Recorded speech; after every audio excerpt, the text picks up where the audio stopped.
Good afternoon, everybody. Welcome to another stream. I'm going to play 7 points. Normal.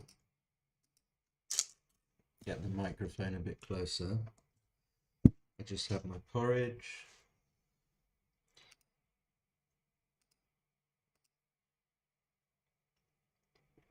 We got 0 viewers. We got 1 viewer.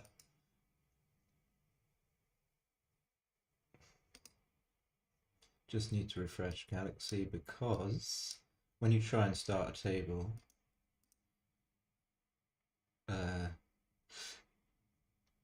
after having had the application open for too long, it won't let you start a table. Okay. Isn't the UBC exciting? I don't know why that came out sarcastically. I'm really, I've been loving, oh, Captain Blood Eye's back.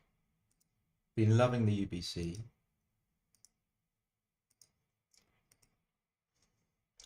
Maybe casual, I don't know, casual, bit slow. Tend to overthink.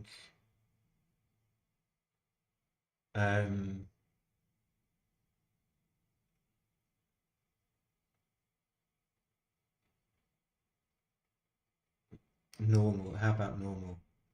So, 2 of you, whoever you are, you lovely people.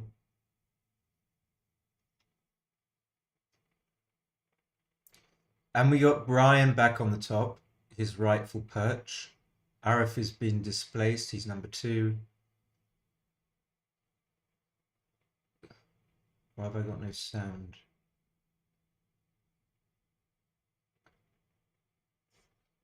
And we've got Atrafix making a move. He's up to number 6. I still get this. Mehmet. No. AH Backgammon. Okay, how about play this guy? Yeah. AH Backgammon. Who is AH? Why have I got no sound? Maybe just the sound is off. I fancy some sound. Oh, I've got sounds. Good.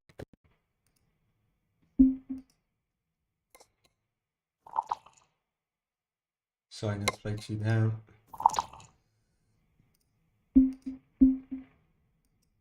Best if I don't think and just play. He could have split and played 13-8.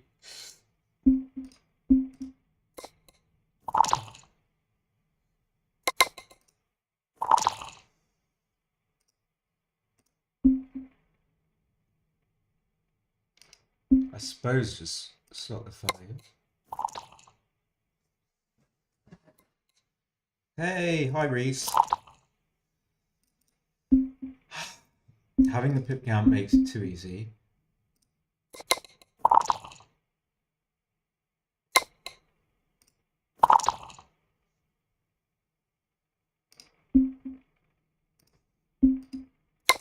So a pretty boring game.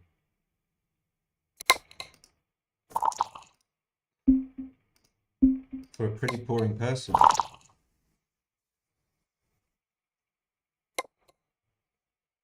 Even for me. Never sure how to play these little these little bearing moves. I think I can clear that now. So I wonder who AH Backgammon is. AH.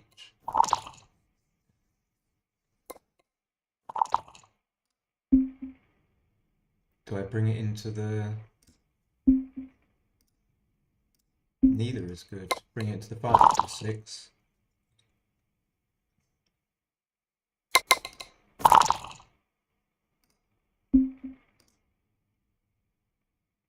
I don't see why I can't do this. 11 to 10, 8 to 4.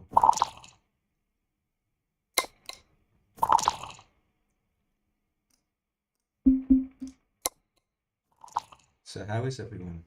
Is that you, Reese? We got one one person watching.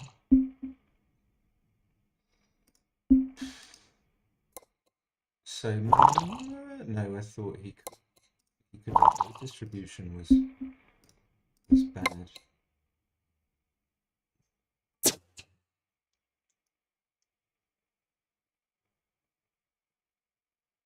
Well, well. He's got 3 checkers off though. So what's worse, having like big gaps or um does the fact that he's got gaps balance out the fact that he's got 3 checkers off?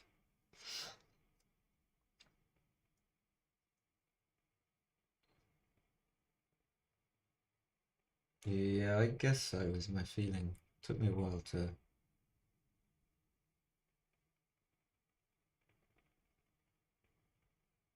So if it's a pass, I'm just guessing it's not a big pass because it's such a long race. And he's just not going to take checkers off if he rolls 3 2s and 1. So I'm going to take.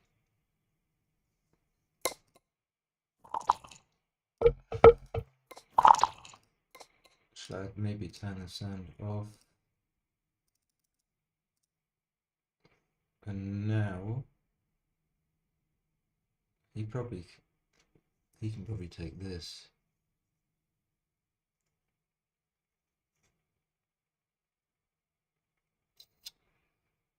Short game, huh?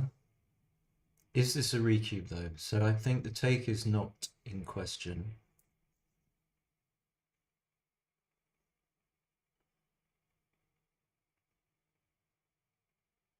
Feels a little bit early.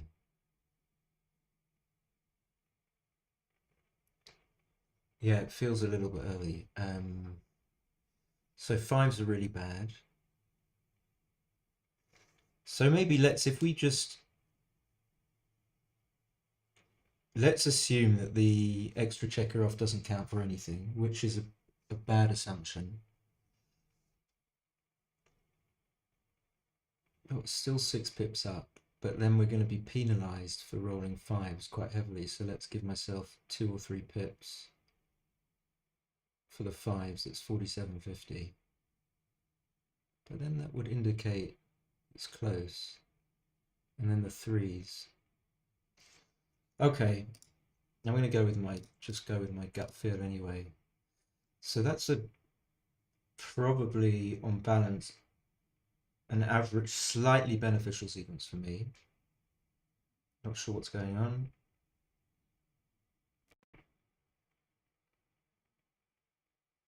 Okay, nothing.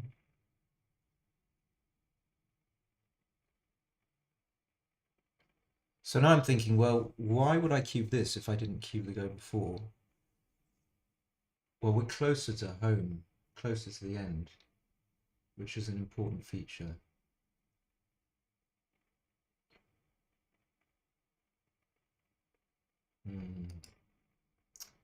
Yeah, the logic sort of.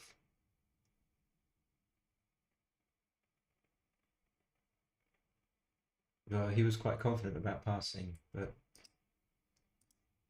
do I trust him? Maybe. Okay, so 3-2, he can hit or make the 11. I think they're both pretty close when you're 2-0 down.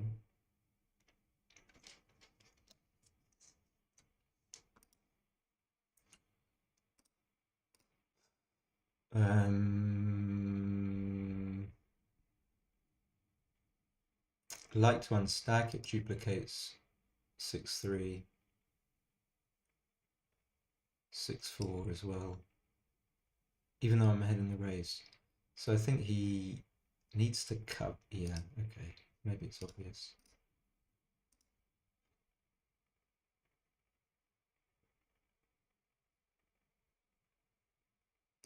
Okay, so nothing there. 16 pips out. I have to hit twice. I don't really want to, but there's not much else. Don't want to just let him anchor. Why don't I want to? Because I'm 2-0 up and I'm winning the game. And now I have to think about cubing.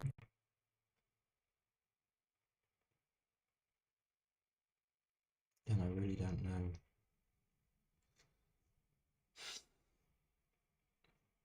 $24 pips up.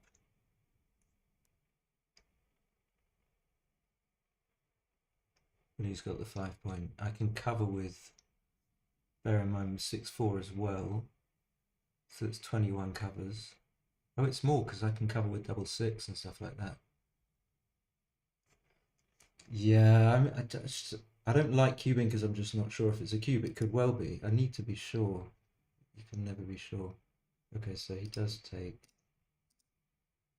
which is obvious take. But it hurts you to be playing against a mate 5 point. It hurts you to be 2-0 up because the value of holding the cube, sorry, the value of having cubed isn't that great.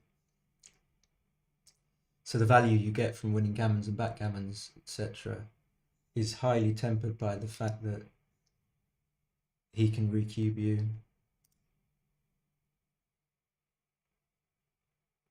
Two, I don't really know.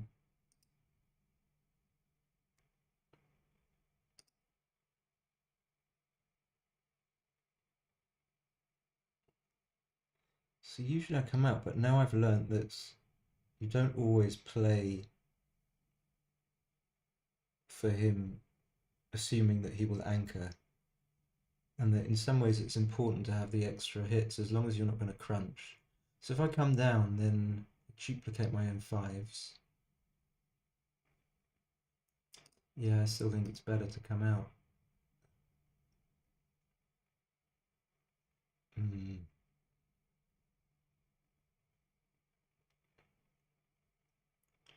And I still want to come out, and I'm faced with the same problem because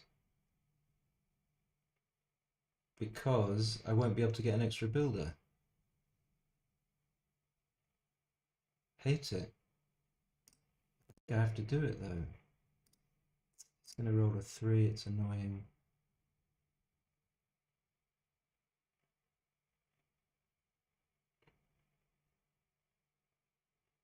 And then now can we afford just to do this? Because even if he comes in with a 3, kind of random stuff I play. Coming out with this guy from the 24 shouldn't be too much of a problem.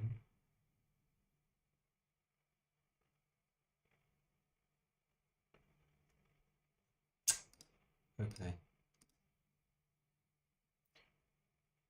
Yeah, Reese, of course. I was hoping you would play. I mean, you don't even need to ask.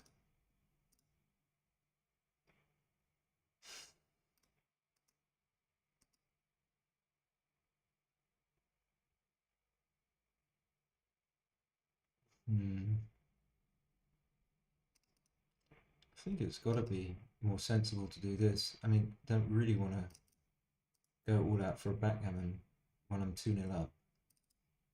So just play prudently.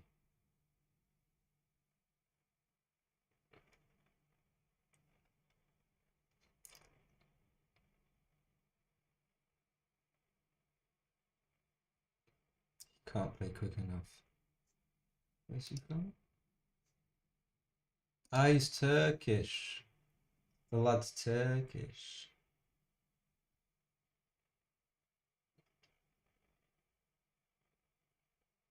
It's different. Cube action, highly suspicious, highly suspect. So 6-3. 4-5's easy enough to play. Yeah, some again decisions I'm just not sure about, but we will put them through XG.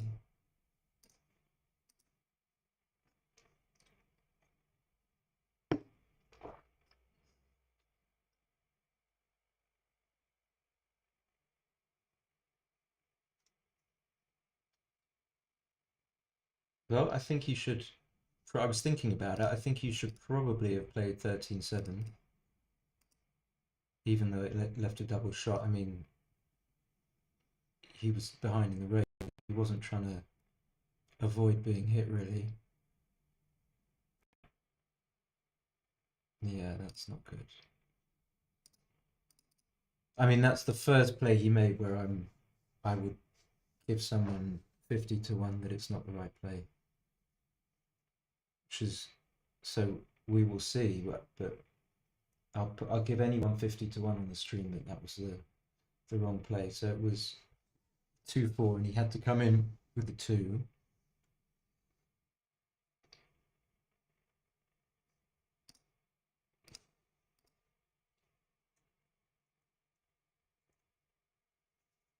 No, I don't know what he should be doing.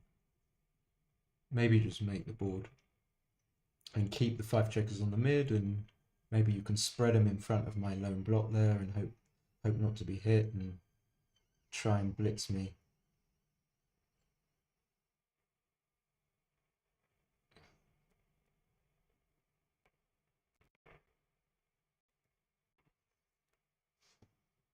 I think he's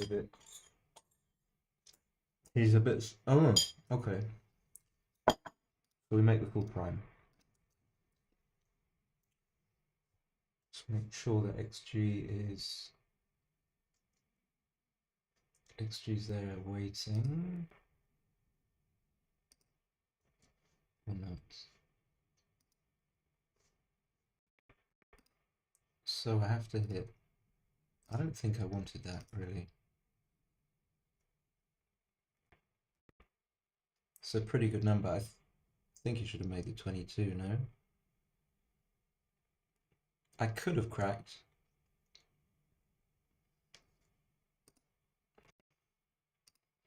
So I can hit on the 3.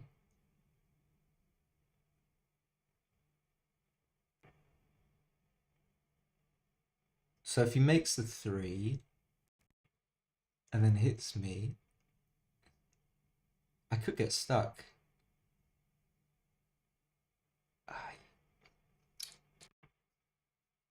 Of course I can come out and hit on the 14.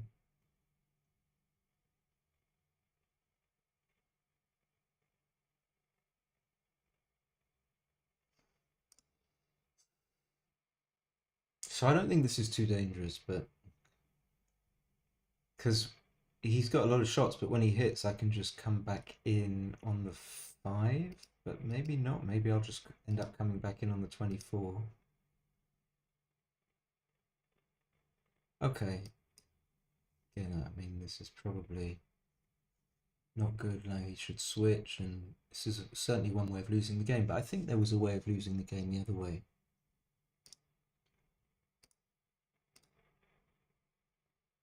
Perhaps equity-wise, these plays aren't going to matter too much, but it's the idea that counts.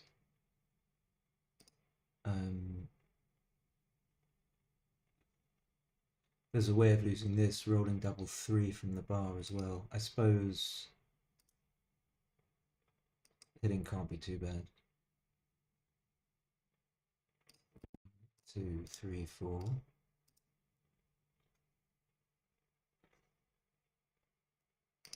I think again the prime could break. I don't know, maybe it's not the right idea to try and get hit with the ace.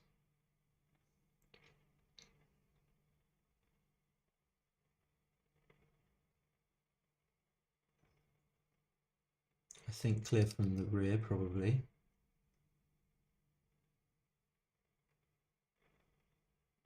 Am I missing something because it's a 23-point anchor?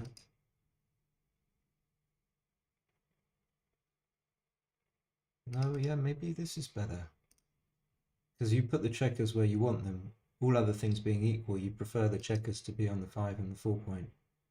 And then, of course, he's got the 5-1. Probably give the shot now before his board improves.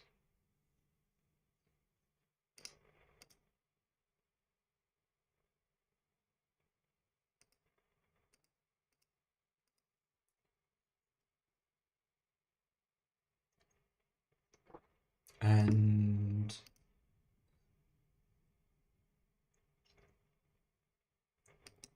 not sure, maybe not take it off, but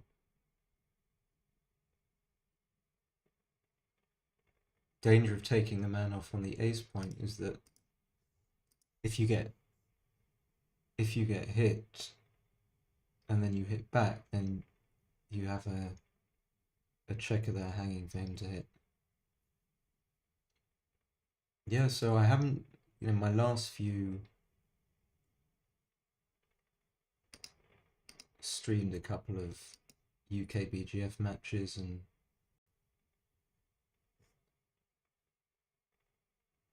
okay, that's false. I haven't played well at all, so it's really maybe it's become more difficult for me to play and talk.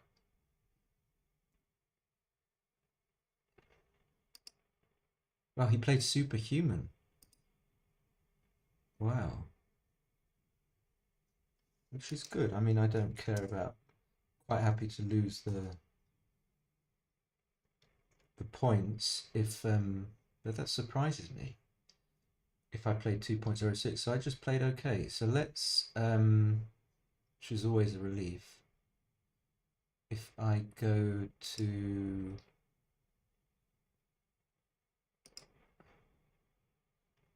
what's going on?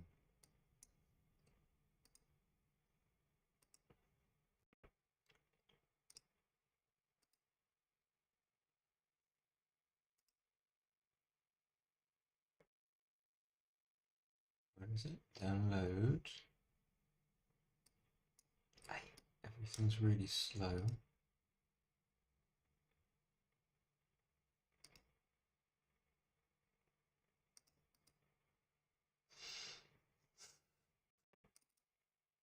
Okay. Okay. Guys, trying to be enthusiastic. Keep you with me. Hit that like button, subscribe by the way, because I need some subscribers to get me to. Why isn't it opening? Get me to like 1,000 subs. I'm on 927.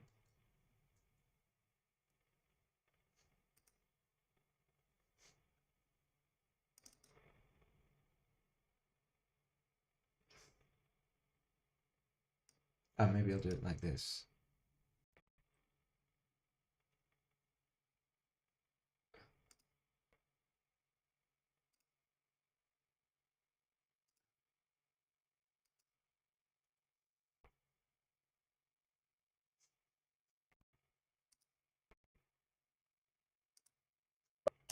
Okay, trying to open it in Extreme Gammon, but it's just not. Can you please work? Oh, here we go.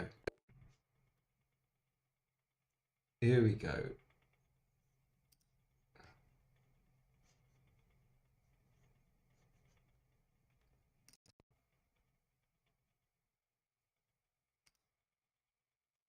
Download. Just drag it. How about drag it over there? It's opening. Don't go anywhere. So fucking slow. Fuck me. But it's opening.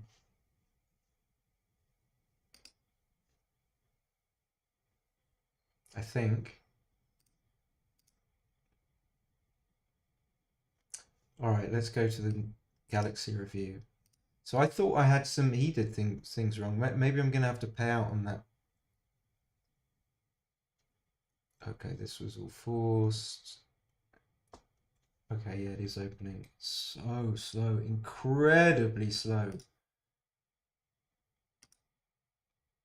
Oh, you piece of, oh, you piece of shit.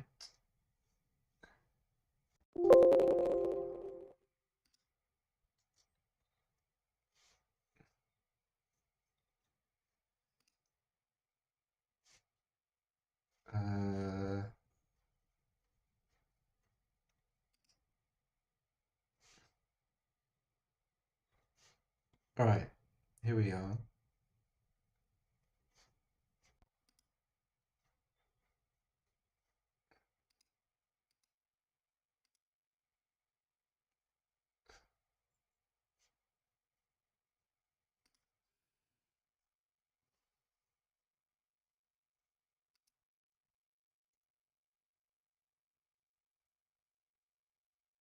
can't take it. Okay, I'm going to try and close some programs down. I just don't.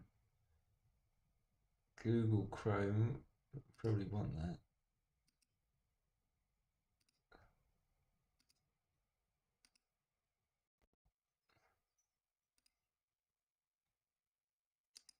I'm here. I'm here, everyone. I'm just trying to cope with the. I got a few things open, so I've got to close them.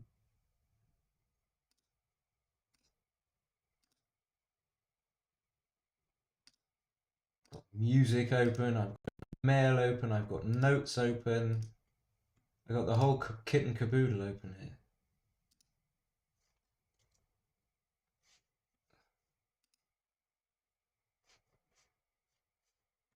Did I just close Galaxy? No. Anyone still here?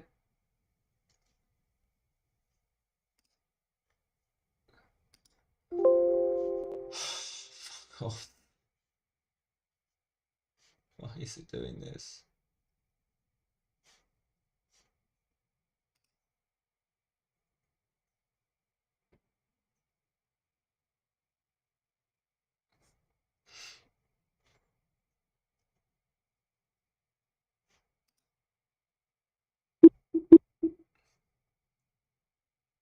Okay, so you don't see the window just popped up with the PRs. I played 2.56, he played 1.35, but I guess you'll see that in a sec. These little plays here. This was a small error, so I think you just play. Maybe you want to check on the. No, you don't want to check on the 2 point. Bringing them in. Oh, we are okay. I missed a cube here.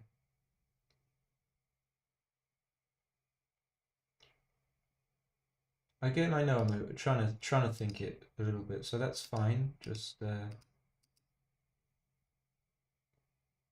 and it was a pass, but it was close. Did we have anything here? Okay, 2-1 was fine. This cube here, how bad is this? Not too bad. Not too bad. Not too bad. Yeah, you can hear me. Okay, always power. Okay, and then we get to these. These are the plays that are interesting. So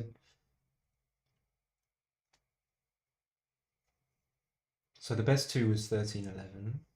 Always look at the 8-3-5-3, which is a big error.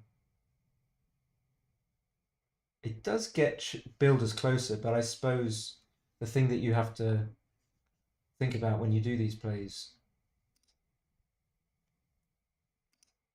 is the deleteriousness. I can never think of a better word of being hit on the 5 point. So you'd much prefer to be hit on the 3 point, that he makes a 3 point anchor, because the 22 point, because he'd still be primed. So that was a small mistake. The 5-4 was clear. Even though I wanted to bring down a builder, but I couldn't afford to. Okay, yeah.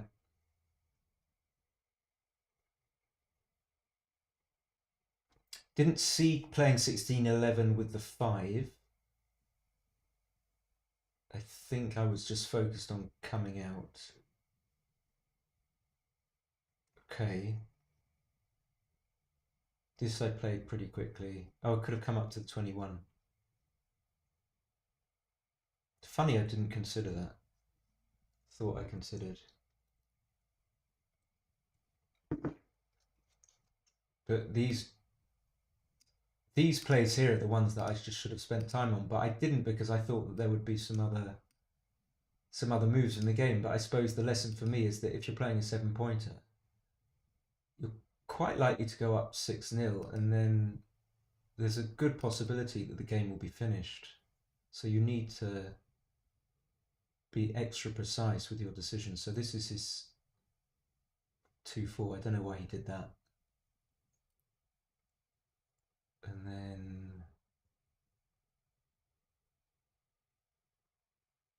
did I do anything right? No, I did. It was wrong. Okay, it was. Just chose the worst one.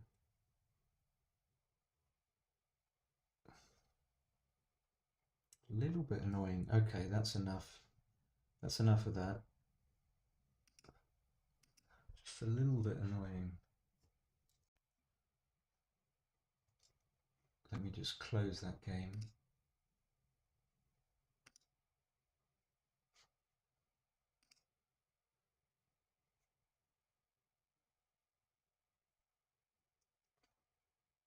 That game somehow didn't hit the spot at all. Did not hit the spot. So Reese, if you're here, you're the next buddy.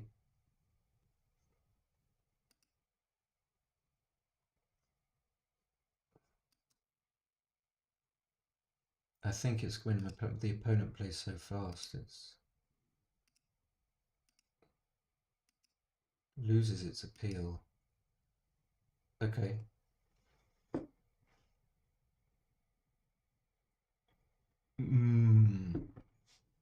Hi Justin, how are you doing?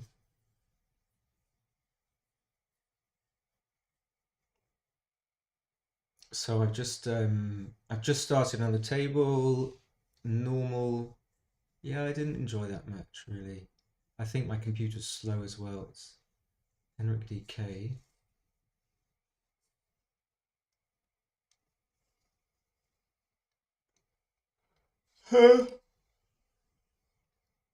Yeah, it's no fun.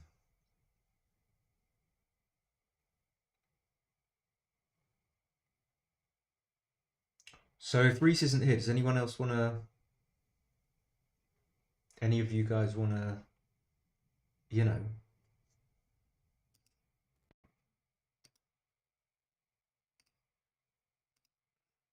Hodgie. There he is. There he is. Yeah, it's really slow. Anyway, Reese, thank you for playing me. Much better to play you, who I know, and okay, yeah. Yeah, it's really slow. One. I think it's okay to just split. Yeah.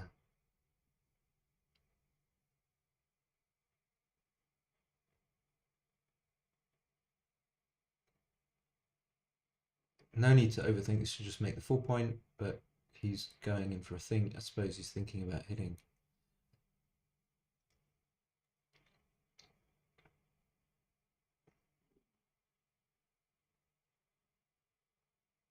Yeah. Okay, forced. So I'm favourite now after that level 5 for sure.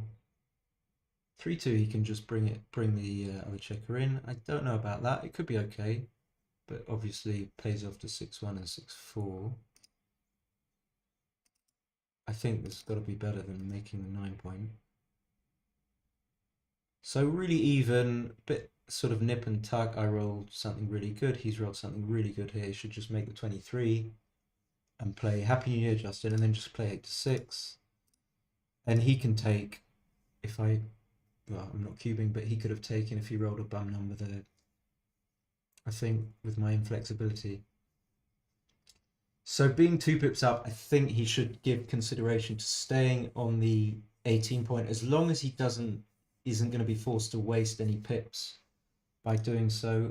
Not really sure without looking at it for a bit longer that he would be. Like what I mean is that if he's eventually going to be forced off the 18 point, even though the race is pretty close, maybe he should be running, but he can go from the midpoint first. Okay. And then I was about to bring the fourth one in immediately, but of course you can't do that because then you'd leave shot with 6-2 as well as 6-1.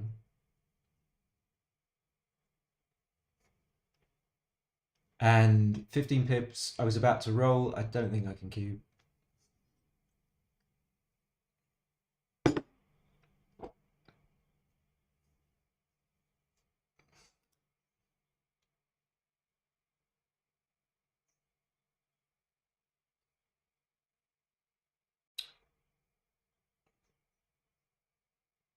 My initial thought was playing 9 to 6, 5 to 1, but I think although this wastes a few pips, although he's going to go from the mid with sixes or this. Now if I roll a 6-1 or 6-2, I don't leave a shot, and I think if I hadn't have done that, I would have to have cleared the 9 point, which is probably not what I want to do. And the race lead is, my race lead is big enough for me to be able to really protect myself against leaving shots.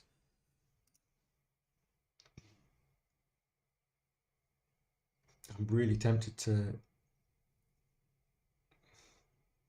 pay now, but I don't think I can because, well, I'm not sure. Just going to get chewing gum. Need to wake myself up.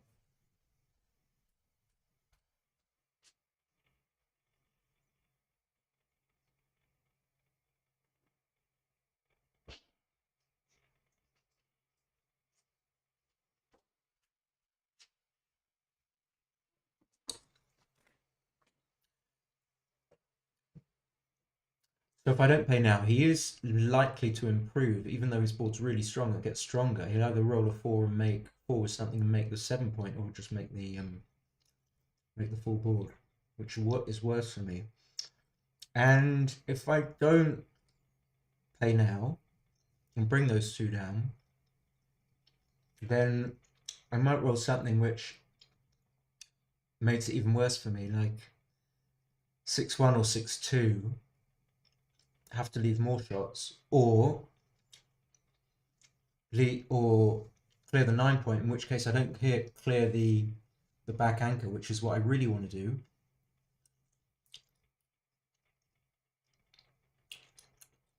So, and after I do this, the other bonus is double 2, double 1 don't hit, so it's only 13 shots, right? And after I do this, it's just a pass. So that's my logic. I don't know. Dupes the 4 that he needs to. I'm not dead if he hits. I can still roll a 1. 1, 3.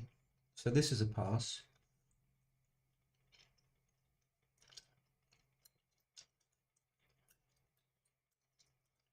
Almost forgot to cube.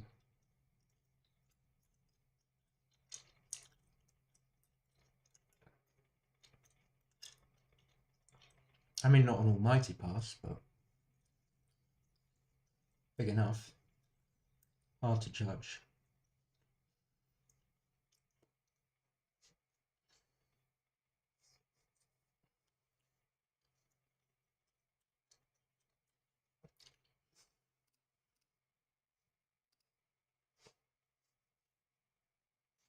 So being 1-0 up, probably do this, but really want to unstack the heavy 6 point.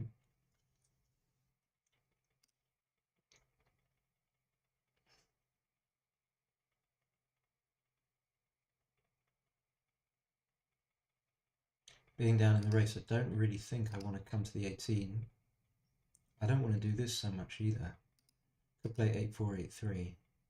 Don't want to play 24-20 because I want the back man right at the back there, propped up against the wall. Happier that after this sequence that I split with the 1 and came down. So he'll just play the normal play. And now, pretty happy to make the anchor, I think, even though I'm behind in the race.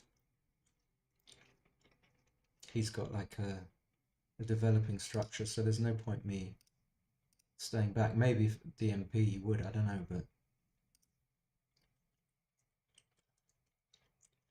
And yeah, he just walks into this game as a favourite, so it's not great to have made the anchor, but I think it was necessary. We'll see. We'll see.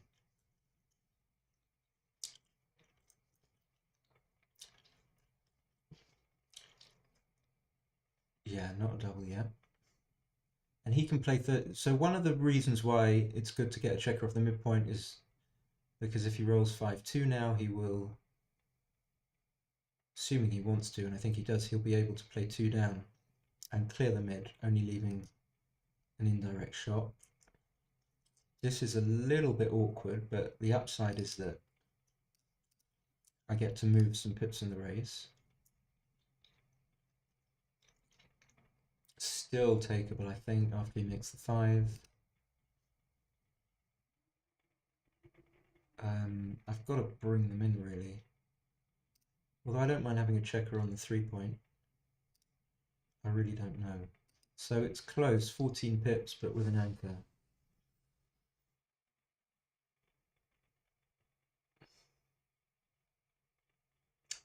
Problem is, I'm going to be forced off. My timing is kind of shitty, so once I bring those 2 men in from the 8-point, I might be forced off with one and might be pointed on, and it's not pretty. I've only really got, the anchor only gives me immediate double 6 and double 5, and thereafter double 6 and double 5 equity. So there is some equity from that, but I think I've got to let it go, and I'm 1-0 down, 1-0 up. Interesting. It's kind of like a reference position. So this is a sensitive score because we're both 6 away and very strong to win a gammon on a 2-cube. So that makes me slight favourite. After he does that, he's going to come to the 18. Yeah.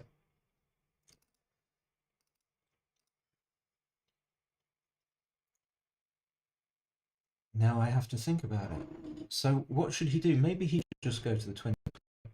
Although 6 to 5 always has value. Yeah. This is a kind of a weird cube because there's no really real blitz value. But it's kind of, the reason it would be a cube is because the foundations have already been laid. You know, after rolling that double 1, I can just be a solid favourite in the game. And if I roll really well, and I've got to add the off chance that I roll the double 4 or the double 5, double 3 maybe. So when you factor in the really powerful rolls with the fact that you've got a solid position and it's 6 away, 6 away, I think you have to cube this. It's probably just at best like a smallish cube, and at worst it's like a no double, but I think it's much more likely to be a double. I mean, I think it's probably a double. Of course, it's a no-brainer. I think I have to come around and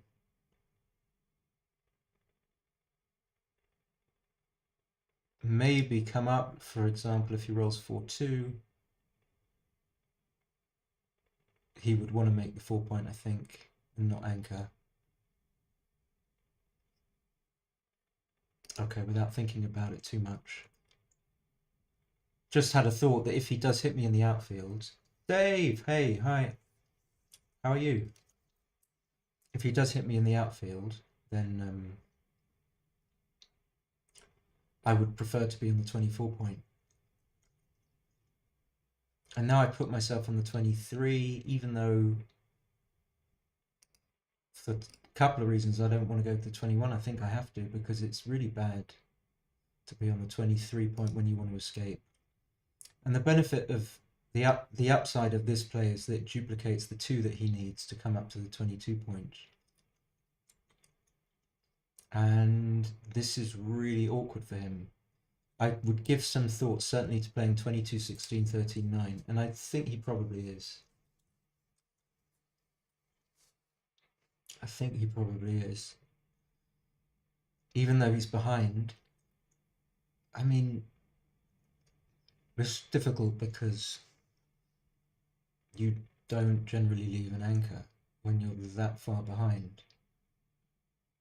But you really want to make the 9-point, and then you don't have a 6. I don't think you can make the 9-point and play 13-7.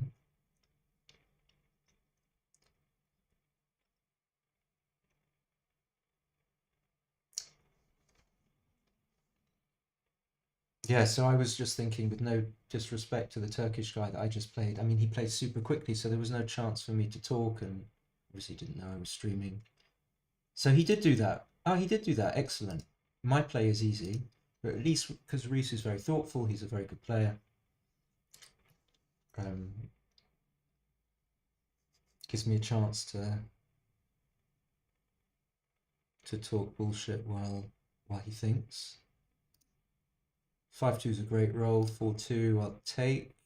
Desperately don't want to get hit back with the 8-6s. So now after that sequence, I'm pretty safe. And yeah, I mean, if I was just playing a map, which I just wouldn't give much thought just to making the 7-point, the 9-point. So I'll do it. But this is the downside. It just makes the 21. I am good, yeah. I'm good, man. He'd love to make the 3-point. But then what? A lot of squirming for me to do. First of all, to roll the 5. I rolled a 5-2 as well. Could have rolled a 5-6 or 5-1. And now I've got to get round, which I do. So less squirming to do now. Shouldn't be many. 6-2 is safe. Yeah, 6-1 is the shot leader. So I think we hit him from off the back, so that obviously, hopefully, he comes in. So he's happy to come out, of course. If I fan, I think he can probably recube, but I think I can take. Maybe I'm completely wrong. Whoever I spoke to, so maybe it's just nonsense to recube there, but yeah. Okay, it's a big thing coming. This is the problem. When he thinks, it gives me a lot of time to think. This is the one maybe thing that he doesn't realize if he's playing in a competitive game. Not that this is. I really wasn't sure whether or not that was takeable or not. Now, of course, I pass. Not just because I'm 12 pips down, but it's weird. I mean,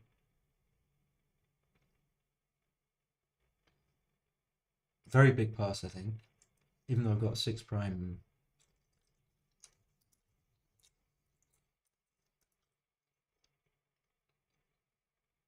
I mean, the fact is, if I really wasn't sure about whether it was a take or pass, it must have been a cube. So 3-2 double 3. 4-3 is a good roll. I think he can probably just play 11-7 with the 4. Yep.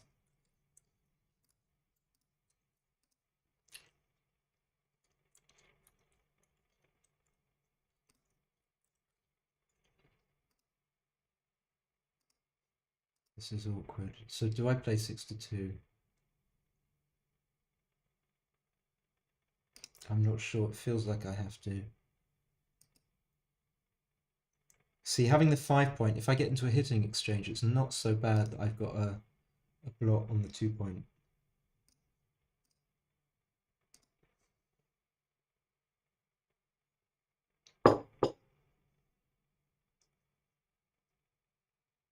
Okay. Don't see anything but making them 9. I think he's favourite, but could be wrong. And I think he has to make the 2-point. Not that he wants to create a gap, but I don't think he can leave shots. Same kind of thing. I don't think I can leave shots. This is really ugly, though. Is there anything else? There could be, but I'm just going to play this. So now, not so bad if he gets hit because he's got a way out, because I've had to clear the 8-point. So it's the question of what he's going to do with the 1. Gotta get a coffee.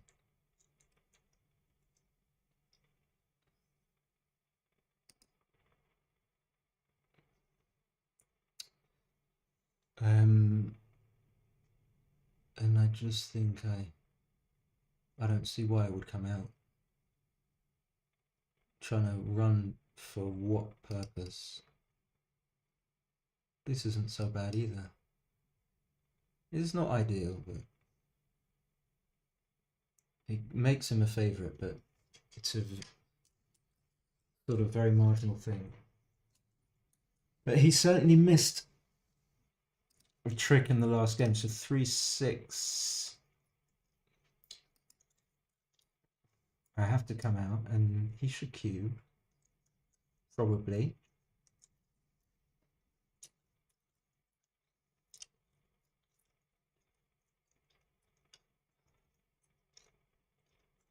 Doesn't look great, but he can miss. He's only 9 pips up. I honestly don't know. It seems takeable. I would have to think about that for longer.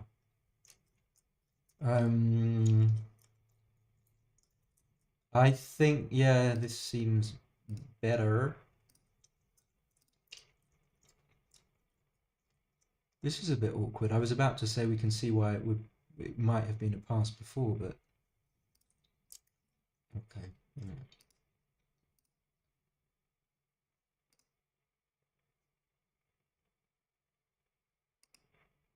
Could I make the ace? Probably. I don't know what's better there.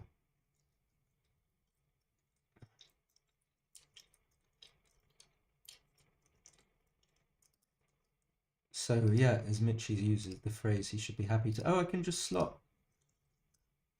I might get a shot, but I'm unlikely to hit it. So I think it's just much more important to put a checker where I want it, which is on the 4 point. That's a really bad roll. Let's go. Let's go Steelers. Let's go Rams. Let's go Oilers.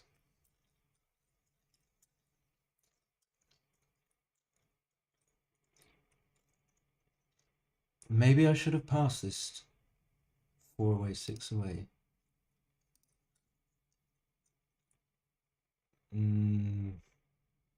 Compact 5-4. I don't know. Compactness.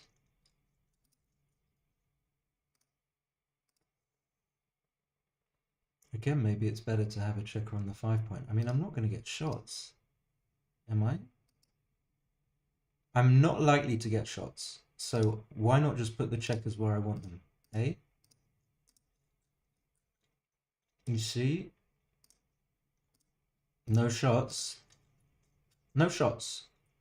So that putting the checker on the 5 point must have been...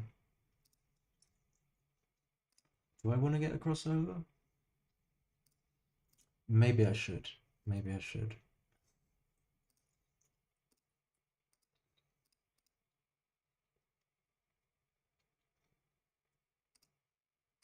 Justin, would you like to play next? Maybe. I mean, you don't have to. No compulsion. Only if you want to. Only if you wanna. Let's go. No, let's go.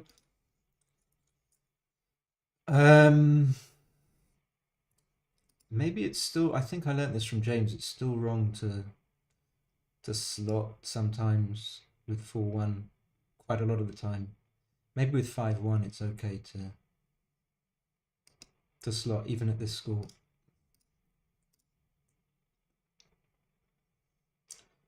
So 4-1 split, 6-1, double 1. This seems an obvious 22 and 9.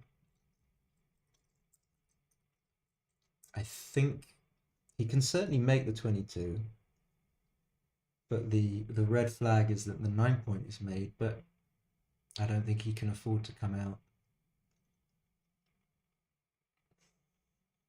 at the score. I like Reese because he's got a tendency to make adventurous, like, he won't bulk at Oh, Justin, I meant Justin. I mean, you too. Any either of the Justins. I did mean Justin Noel because he doesn't usually come on these streams. I mean,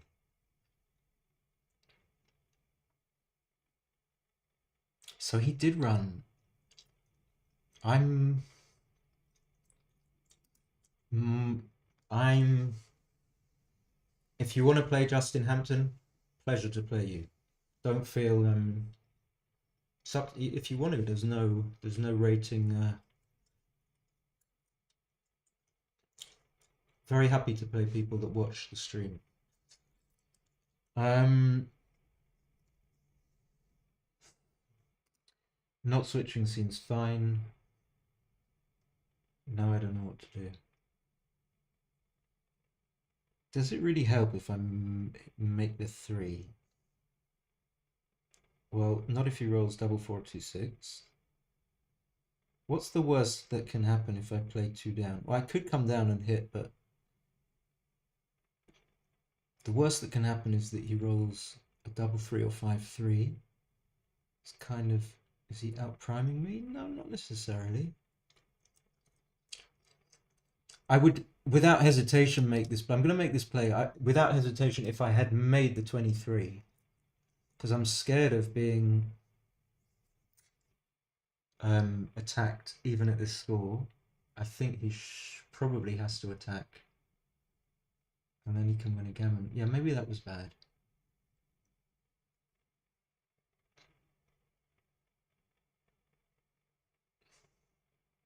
I think he has to attack. And one bonus, it's obviously not a cube if he does. I can't cube that. Even when I hit, I'm probably not 50-50. So yeah, you take your time with this play, but eventually you make it. Of course, you play 7-2, 2-1. Just wins the game. Can't do anything else. Justin, then you are next.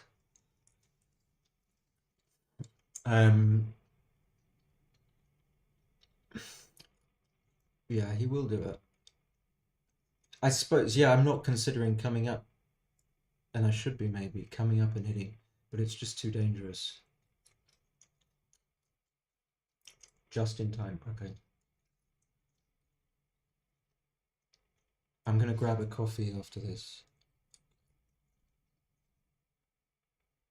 Yeah, definitely legitimate, really interesting. Oh, what happened?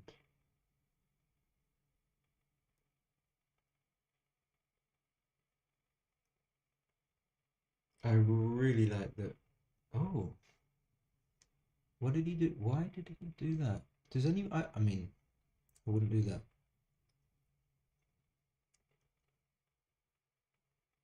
Don't think I can keep just thinking whether I can, but happier to cube after he does this with the 5-1. And I don't even think I can cube this. I mean, let's be. Yeah, I've got 2 men behind there, 6 prime.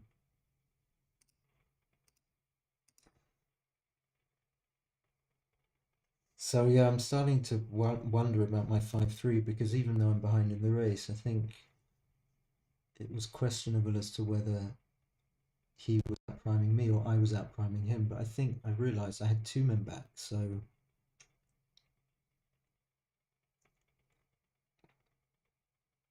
okay, this is probably an easy cube, right? I think he might have to, maybe he even has to pass this. I don't know.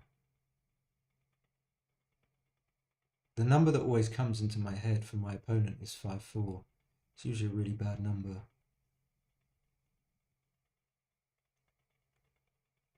I mean, for money, maybe it's an easy take. I don't think I need to slot, although I'm not sure. Giving him, a pretty good 2, 2-1, 2-4. Happy to come up with a 2-1. For me, much happier not to be on the bar. I think he's happy to come up, no? Happy to hit him. 1, 2. This is an easy play. Wow, okay. Justice though. I don't see why I would leave it slotted. I've got chances if he rolls 6, 3, 6, 4, 6, 5, I get a double shot. And if he doesn't roll a 6, then I've still got chances.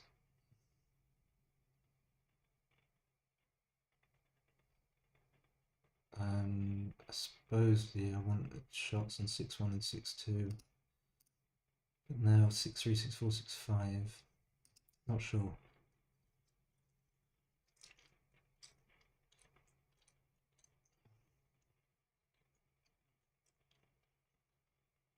So he can just play 7-4. I don't think he needs to slot the point, but yeah.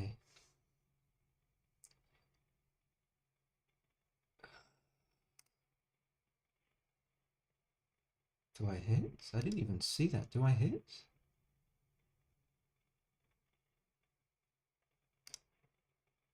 Maybe I hit? Fuck, I don't know.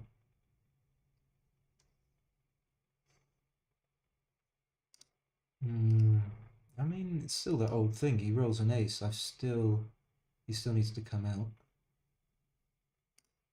That was interesting. That I didn't see that.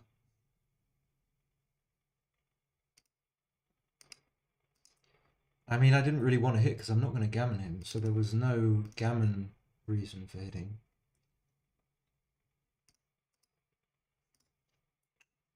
Yeah.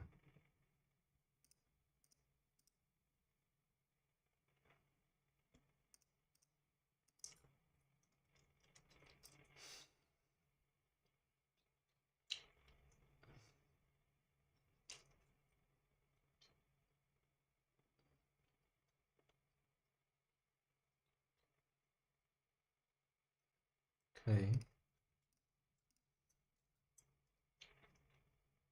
There goes the cue.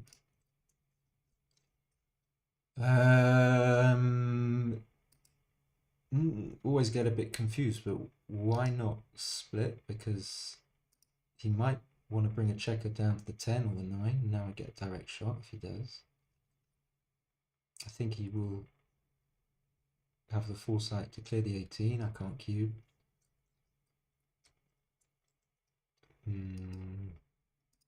That was the first player I saw, but I think it was better to clear the 18. And now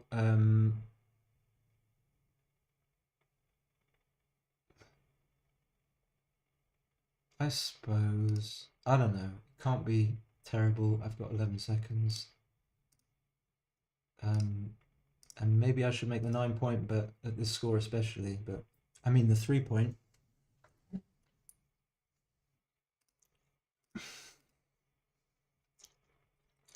He makes the 3.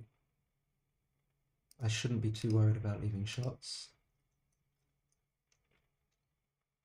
Okay, now that he's got the 5 point and the 4 point, it's a little bit more annoying for me. I could have played 13-8, whatever the other. Now he's got the 3 point as well. Okay. And he's got the 2 point.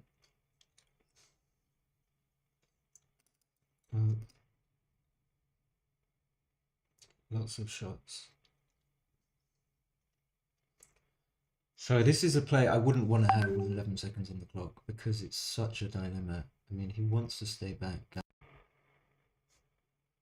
Okay, I think I have to come closer. Again, I wasn't sure about that, but with 11 seconds, I'm not good enough to start thinking because I'm worried I'm gonna time out. So,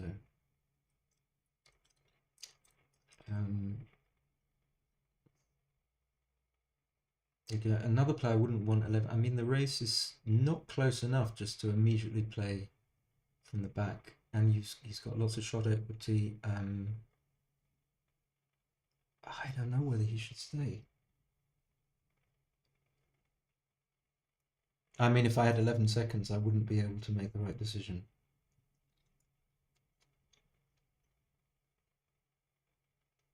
I think he can stay. I mean, it can't be too terrible. Are there any shot leaving numbers though?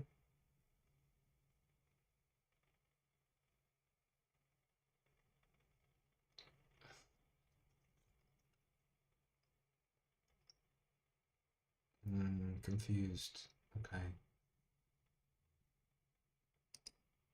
I'm not sure about this. So coming out there is like basically giving up because he's got a gap on the 3 point and he was 15 pips down,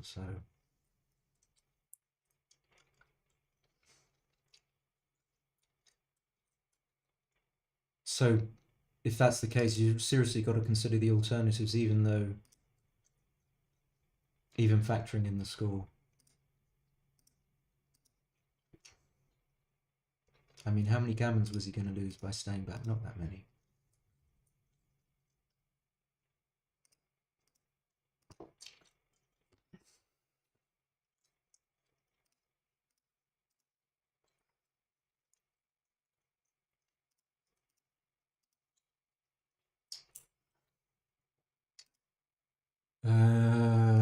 This. So I think, yeah, to recap, he missed some cubes. That's all I really saw. Maybe one or two.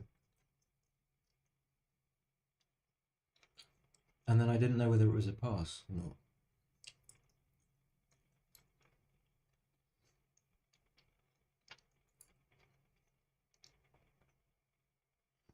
Okay, that was quick. 5-2, 6-1. Does he cube or not? I don't think he does.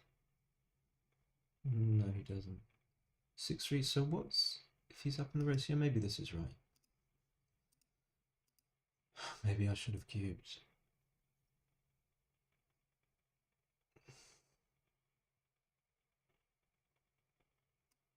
Should I cube that?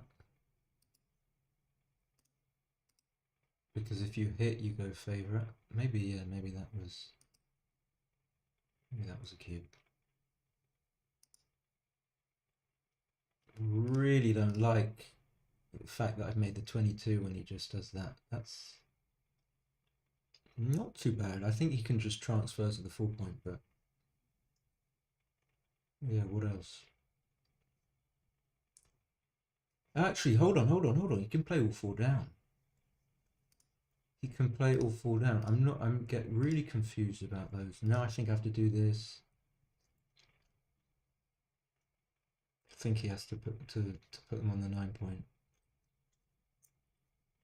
Because otherwise his structure's a little bit he could be right. I think I have to make the board because he's going to be tempted to, if he rolled a 6-1 or a 6-3, he would of course make the 5, and then I've got to give myself a strong board in case I hit. I don't know about this.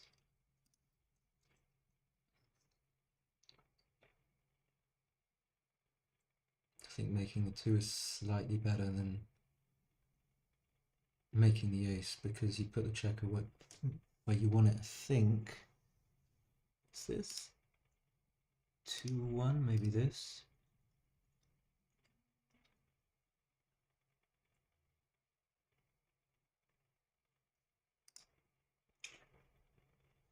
I mean, I'm so far behind. I think I just keep the prime.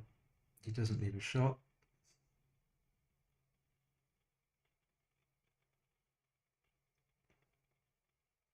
To me, this is the no-brainer. Yeah. No, I have to do that. And again, he doesn't have to leave a shot. Yeah, I think he's right. Good play.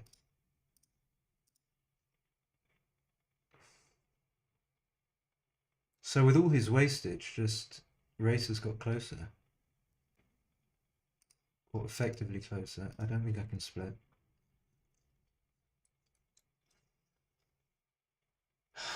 This is tricky. Maybe you just play 4-1.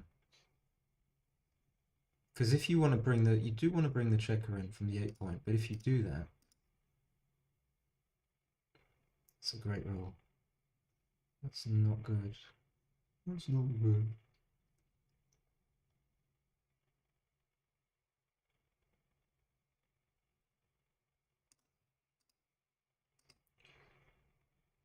So I think after hitting, I go favourite.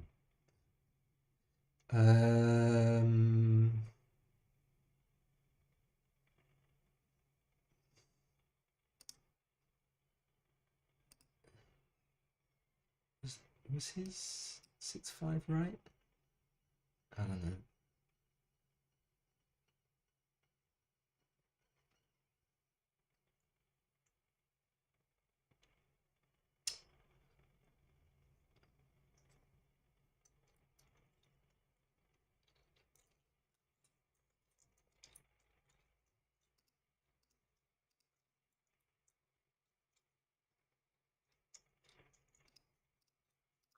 And maybe just to the 10.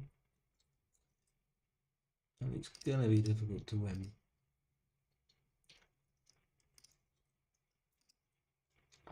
Oops.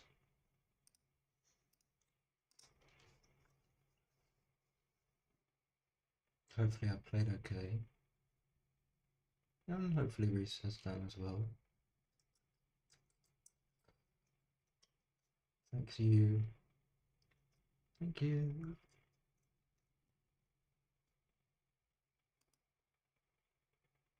Wow. Wow.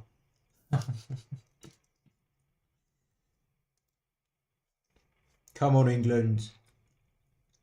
Well, really impressive. All magnanimous. He plays a 1.57. All right. Let's have a look. See? That's how you do it, Justin. That's how you do it. I'm going to import it. I'm going to try and unsmug myself. Uncover myself in smugness. Wipe it all off. So if I double click on that, hopefully we'll get it up in XG.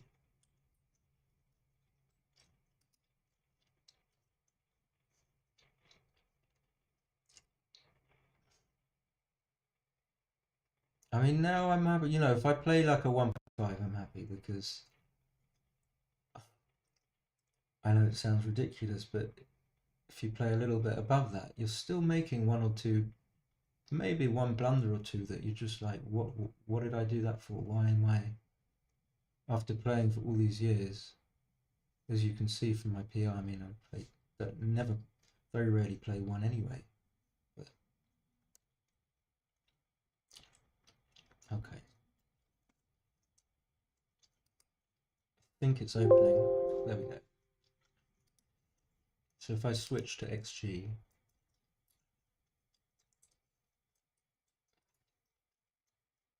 and then Justin, if you're still around, I'm just going to grab a coffee. And let's have a look. So just to refresh myself, the split here I was not 100% sure about, so it's close on 4-ply. This is all 4-ply. This double 5. Oh, this was my double 5. And then I was saying that he should bring them both in from the 8 point. So this would have been a big mistake. Would I have done that?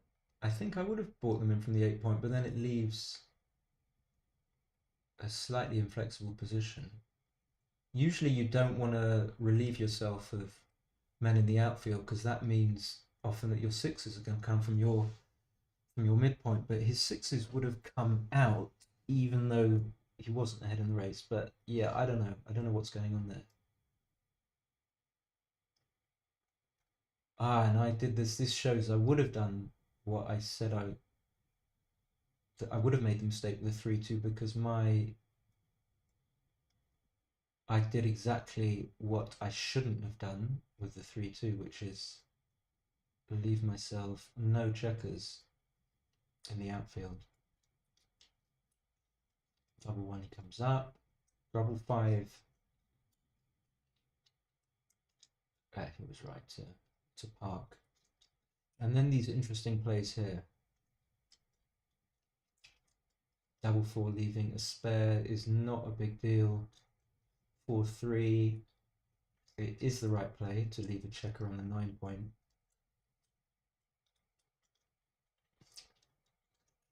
And then 2 down was, maybe it was an obvious play, which I kind of overthought. But what's interesting is maybe Reese's 5-1 must have been right. Must have been right.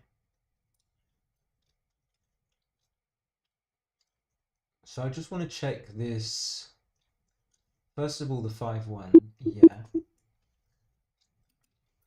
So I played 174, he played 253. The 5-4 you can either play or you can see the analysis. Okay, fine. This was the tricky one. You do sacrifice 2% wins if you make the anchor. So therefore you have to be saving quite a few gammons to justify that play, and you're not, so computer prefers you to play big, and then like, no surprise we played well. Look at these positions, and maybe this is kind of a comfortable pass because it's easy to see that his structure's good when just at the point where I'm going to be forced off the anchor. So even though it's close, it's comfortable to it's not such a difficult decision. And 5-1, 3-1, 5-2 I hit. Double one was that, and then this was a small cube. Okay, I wasn't sure about this. With this 4-2, it's close. He made a play that I made sense to me, and I think I would have played. It was a really good play.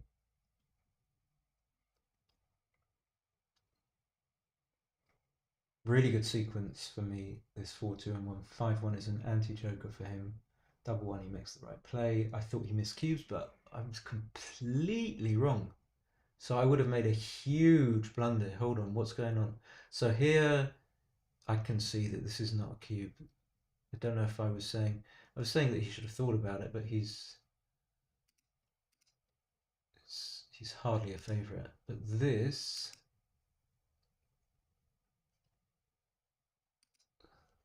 would I really have passed this? No, I don't think so. Maybe.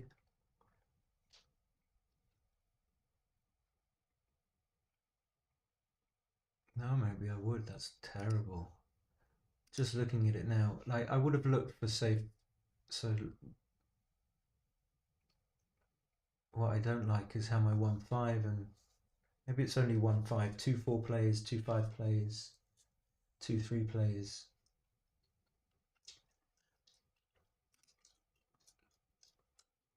So I was way off there, way off.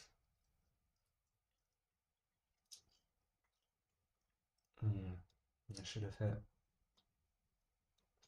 So I've got the 10 points, so why not hit? 4-3 was right. So far off.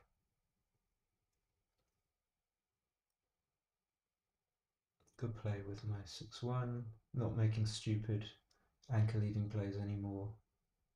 And it was an easy take, so I was off here by quite a long way. I mean, I took, but I don't see why it's only 68%. I mean, I see that maybe he doesn't get some of those checkers safe. So I would take, and I did take. And he made the play that I would have made, and it's wrong. But after this, before the 6-4, it doesn't look good for me. 4-2 doesn't matter what you do.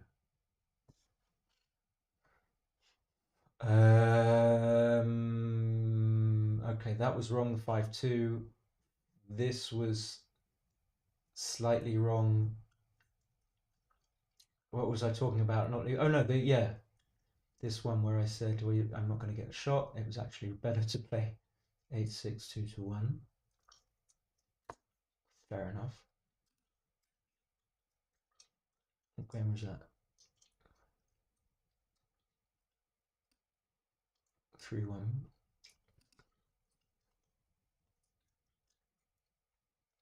This was easy. I didn't see he could hit, but I was wrong again about this.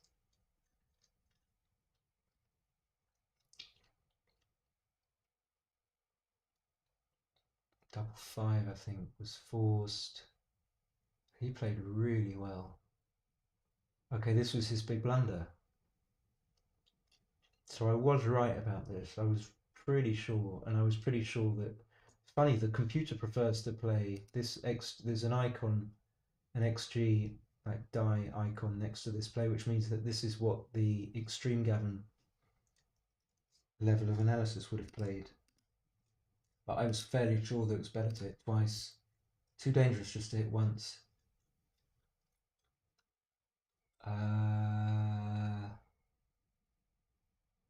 This is difficult. So I would not.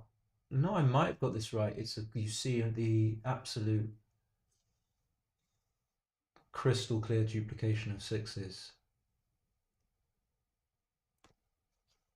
This I was talking about whether or not it could be a pass, but it looks like. Oh. Should have slotted. But I don't know why. I don't understand the slot here. I mean, I'm running out of time, but.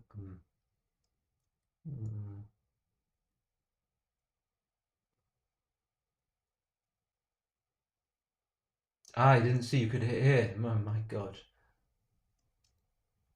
That's okay because I hit a little bit too much. I mean, I'm quite happy not to hit here, even though I'm not saying it's not a mistake, but I'm just beginning to see that you don't always have to hit on the ace when you've got. I was about to say race lead, but I think the race lead is not big enough to not justify taking the risk of hitting him. So.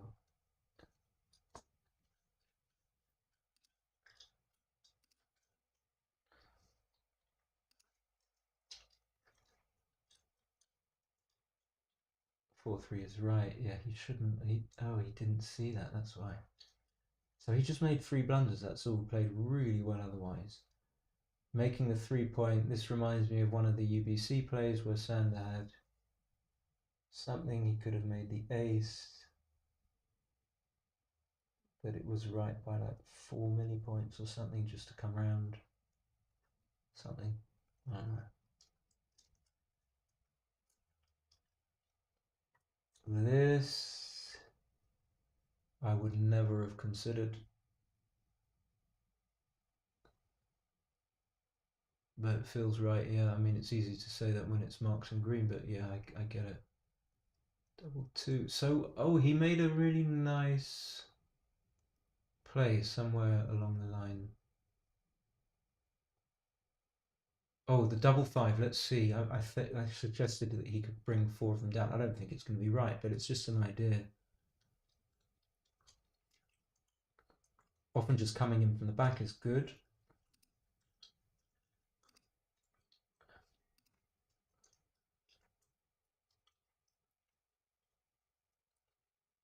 Yeah, this is a shitty play. I mean, it's double match point, but I guess I had 11 seconds, so he doubles. Yeah, okay, forget that. Forget that. This is his double 5. Okay, fine. No, he can't bring.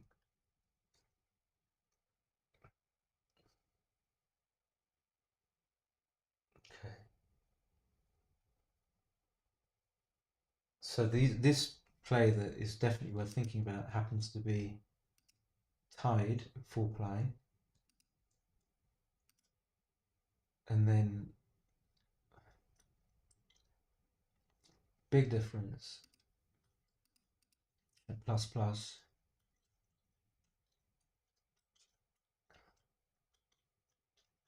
And when I hit, I'm favourite now. Not way near what? So far off. This 6-5 was wrong, but it's close only because he's got good winning chances by staying back. Well, actually, no. Maybe it's just close because it happens to be close. Maybe it's. Oh, I've got a 3-point board, so maybe that's why it's close. It doesn't really matter if he gets hit. In a way.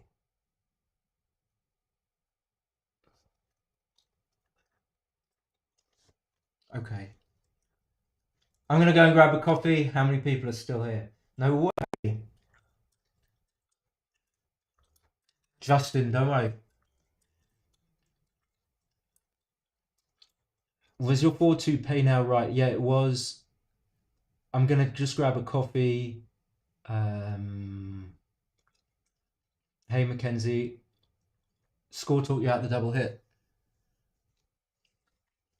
Yeah, but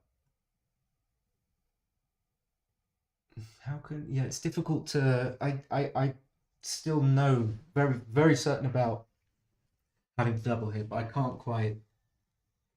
um I can't quite vocalize why you still do it, even though the score is against. I mean, in a way, the single hit is the move that you don't want to make at that score because it's really dangerous. Right, I will be back in a couple of minutes, but lovely.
Okay, I'm back.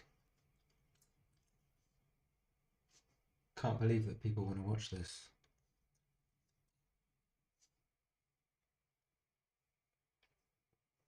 Night. Okay, so I click back on Blitz. Here we go.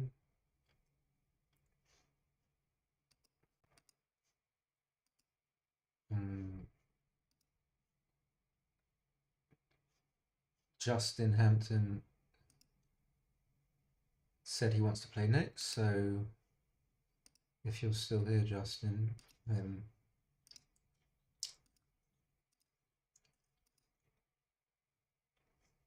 I just set up a table.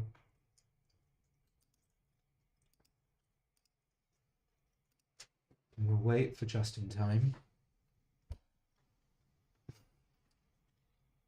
Hello, Mop Up. Todd C is Todd Krosner.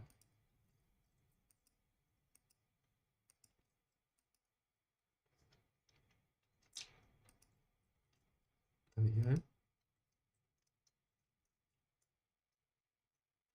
We are. Can't help myself. Can't stop myself from sodding. Okay, nice.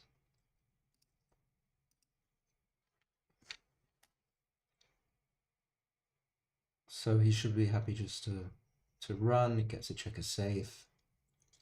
Does leave the checker back on the 24, but the advantage of getting safe trumps everything.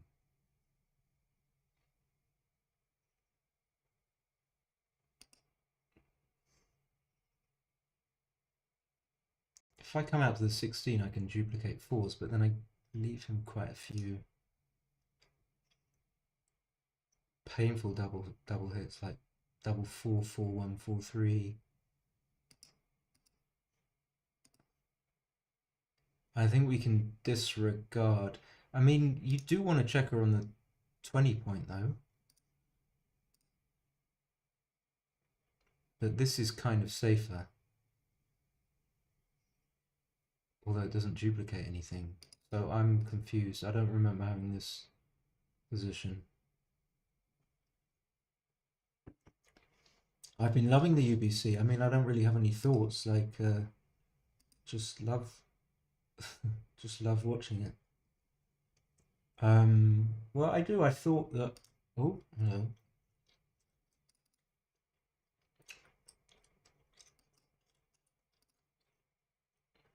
Okay, I'm gonna go for this.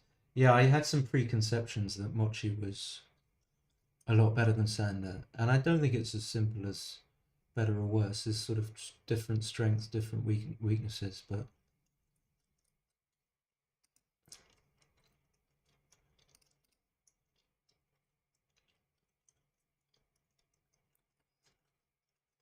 I want to dupe the twos. I don't know about this, but I think Sander has proved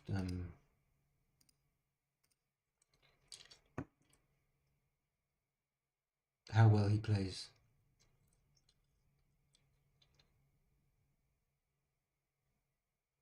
I think he has a lot of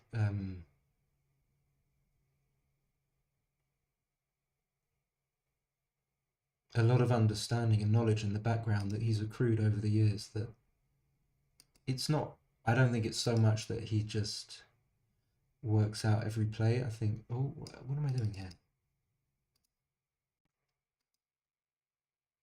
He's just played a lot, and after playing a lot, you kind of pick up all kinds of things, including when to play 2-1 and hit on the ace point and leave 2 blocks. It's just sort of you learn these things when you. I want to come up to the.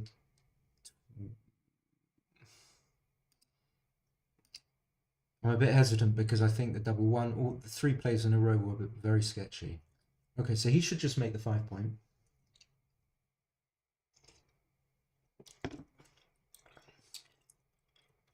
I think.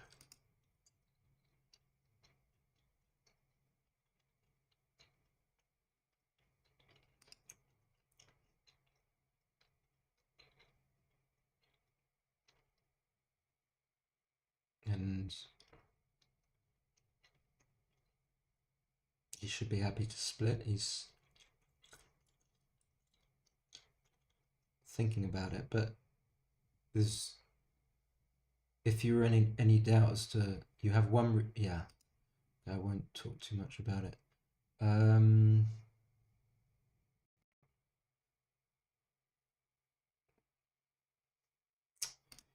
Yeah, I think I have to prevent him from making it, and if I run from the 20 point, I run into a losing race. So although I don't love it, I think I have to do that.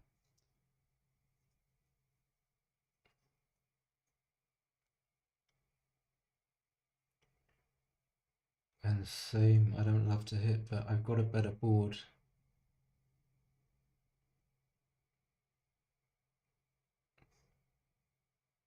I don't see an alternative. Play 22-16.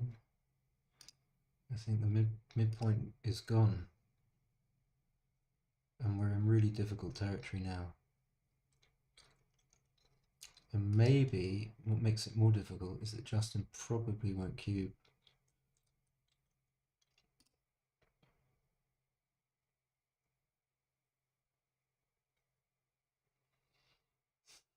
And I think I have to hit because the alternative is to be hit with 1s and 6s.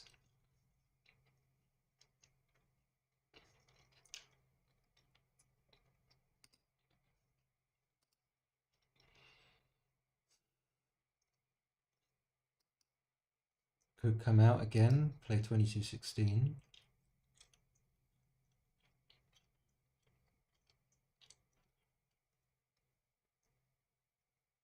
So yeah, I'm in a lot of difficulty here.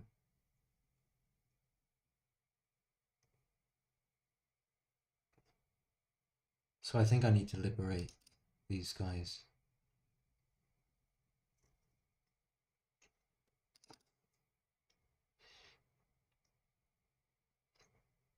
I don't think I can play 28 twice. It leaves leaves shots anyway, and then I get screwed.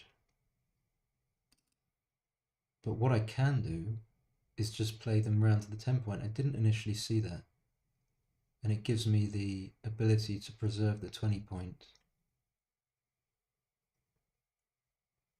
If I come out from the 20, I leave the checkers on the 23 stranded. And if I make the 8 point from one of the guys on the 20 point, then I can get kind of attacked on the 5 point. So I'm going to go with this.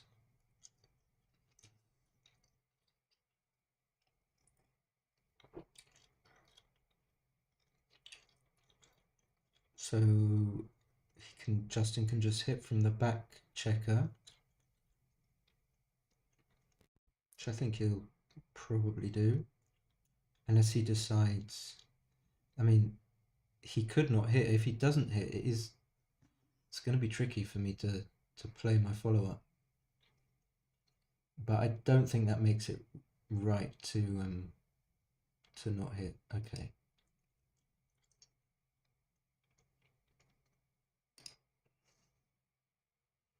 Again, another awkward play. Fuck. I think I have to come in on the 20. And if I come in on the 20, I think I'm going to hit without...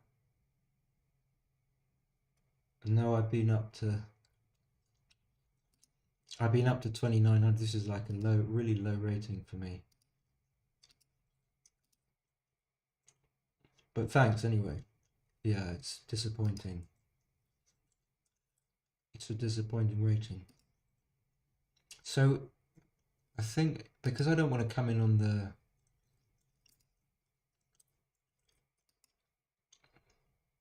the 23, I have to come in on the 24. I still think I need to hit.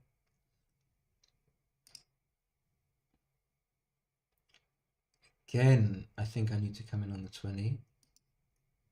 This time I don't have to hit. .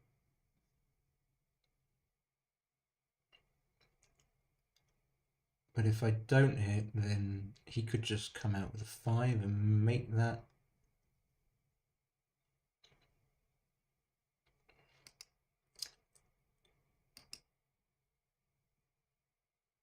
And then, yeah, of course, there's numbers like that. Which, granted, they're unlikely. Okay, I think... Oh, I can just come out and make the 9. It's got to be safe. I almost didn't see that. Yeah. Okay, let's do that. It doesn't duplicate the numbers, but...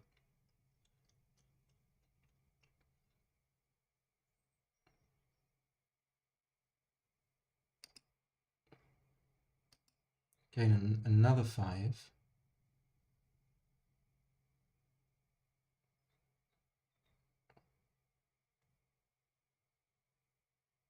I think playing 2016 is a little bit too loose. And I think Justin's been very close to a cube. Could possibly be a cube now. He should hit and make 10 point. I mean, I've got 7 checkers back. Although I've got my 5 point and I've got 2 anchors, it's... I mean, it's probably okay for me, but...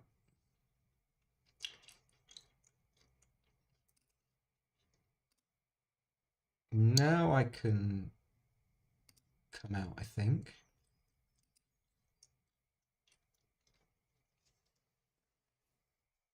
Yeah, I never managed to get over 3,000 with... I think my highest rating was 2,960, something like that.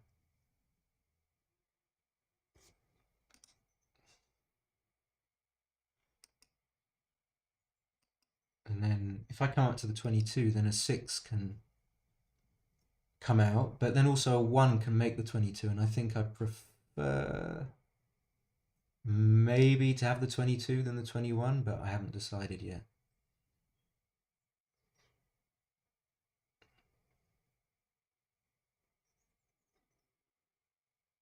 So the question is, do I come up to the 20 point or not?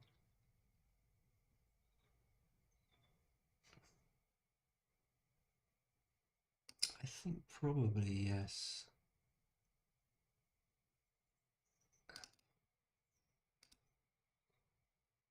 I mean, this is reasonable, no? I mean, I know I might want to be making the 22, in which case I can't now, but I don't think I want to get hit.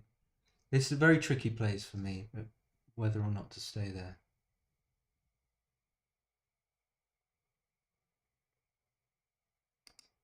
6-5 is a great roll. Yes, I would have been pointed on, and I don't think that's a good...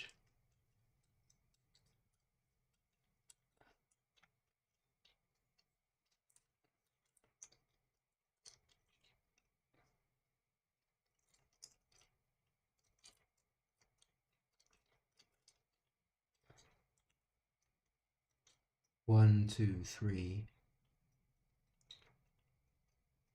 So one play is to play 10 to 6 and switch to the 1 point. And that keeps a 4 prime.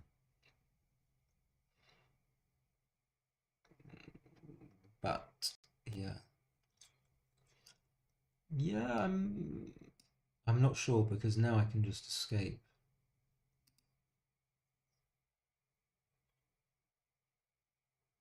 If I come down to the 11, then I get builders for the bar. Okay, it's 3, 4, 6, 1. Maybe it's not so bad if I get hit. Yeah, I'm just reading your comment, Mackenzie. I remember playing you. You played a 1.7. I know how well you play, for sure.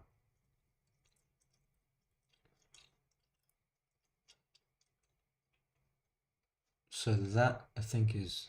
Yeah, Justin's playing really well. Almost missed this. I can make the 8. And I think now I'm like very close to even money. Oh, I didn't see that hit. But look at this. Oh, 1, 2, 3. Fan is difficult to... Well, it would have been a cube. But now having 5 men back, Probably still favourite, but I don't think it's cubable. And the 4 comes out, and then the question is, do I cover the... Maybe it's not so painful to get hit. And now I get... There's a lot of advantages to this play. I get... One of the main ones is that I get to make the bar with whatever it is, 8 numbers.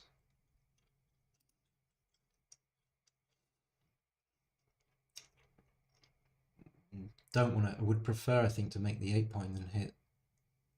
If someone said, what would you prefer? Problem with hitting is that you can get hit back. Okay, I don't think this is anything. Can definitely come up with the 3. Okay, now maybe it is a...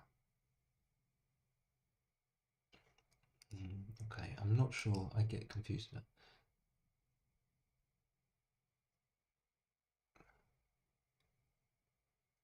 So I only got 1 minute left. I don't think this is... I mean, it's just cover, no? Is it not? How much of a market loss is it going to be? Like cover and fan?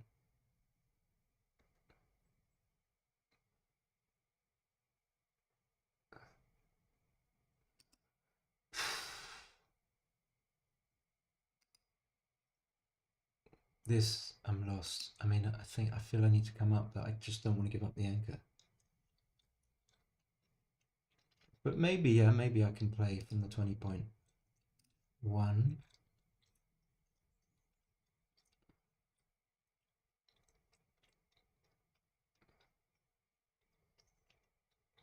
2. I don't want to switch.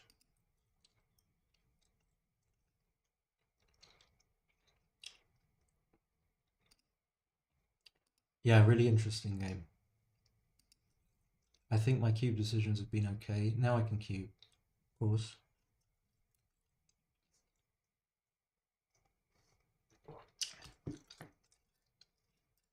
But I think Justin's playing really well. I've got 50 seconds.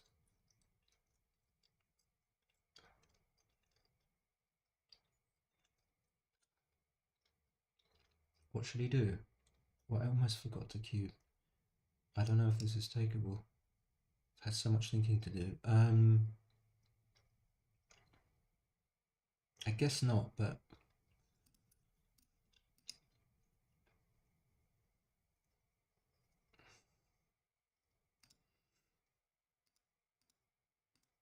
Six, 5, 6, 2, 5, 3, 5, 1.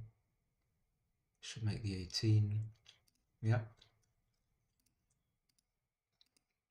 Happy to preserve my race lead, I think, by just bringing one down to the 8 point. My game plan is just to escape, possibly make the 11, 10 or 9 point if I can. Is that right? 1, 2. I'm not sure. It helps in a hitting exchange, but it's not good to have checkers on the 1 point. But for example, here it helps.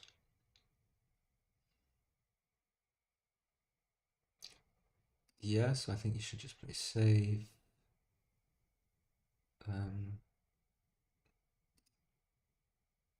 Oops. Doesn't duplicate anything if I hit the lose. I've not got much time. I'm not sure about this play. It's difficult. Very difficult to cover. This is the problem with just stodding. Okay.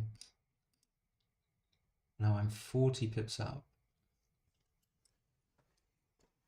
So after that covering, I mean, it really turns the game around. So maybe, thankfully, I'm getting a little bit of thinking time. Most of the stuff plays safe. Leaving a shot isn't an absolute disaster. if he doesn't play 2 down, actually looking at it now, 2-1, 3-1 leaves a shot. I'm not sure. 4-1 leaves a shot. 4-1 didn't leave a shot, but 5-1 leaves a shot. But I just couldn't. Yeah, he shouldn't pass, I don't think.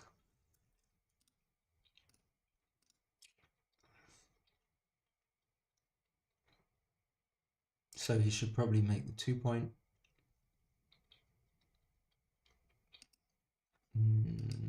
Okay.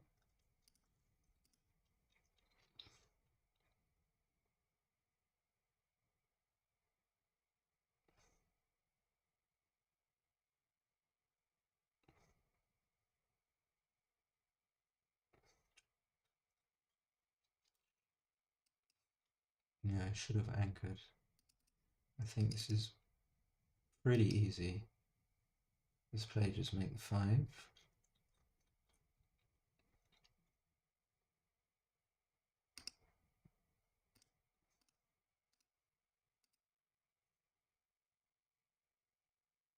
So being 2-0 up, I think, makes a big difference. Definitely a favourite, but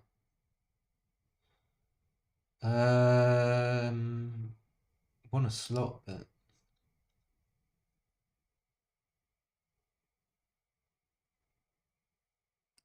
I don't know whether 2 up is better. Maybe 10-8. I don't know. So he should hit twice. I think simply because of double tiger and Michi, lots of players will immediately see. And even though he's outboarded, I think it's the safest play. It's like a defensive play. Again, 2-0 up. I don't think it's quite enough, and I can just run. I've got 18 seconds. Wow. Maybe I can cube now. So if he runs, then I've got aces. This is very, very thin cube, yeah. And then just, because I've got a race lead, just safe. This is the problem. Also, the checker plays are difficult because you can't really blitz when you're 2-0 up. And I can see I can play 2 down. And maybe it's better because now this is the problem. Sixes, some of the sixes are going to leave shots. 6-2 is bad. 6-4 is bad. In fact, it's only 6-5 and 6-6, which are okay. And now I end up leaving the shots when he's made a better board. So it's very possible that the 4-3, yeah, I get punished, it was right to bring 2 down. And with the last 3, he can just go all the way. I think he'll be ahead in the race. He doesn't need to bring a man down to the 10-point. Okay, this is just a redouble pass, and we'll see what he does. Very big pass. See, this is just like an advantage you have as when you have a little bit of experience. You know that you're never gonna take a cube like this, and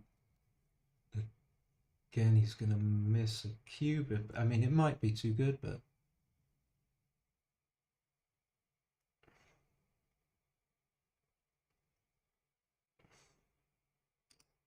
guess I can run.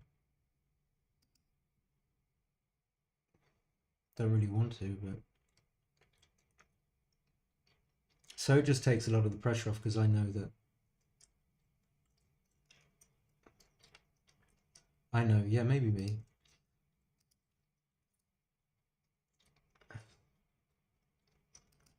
Ah, maybe you see. I thought you were saying psi, which is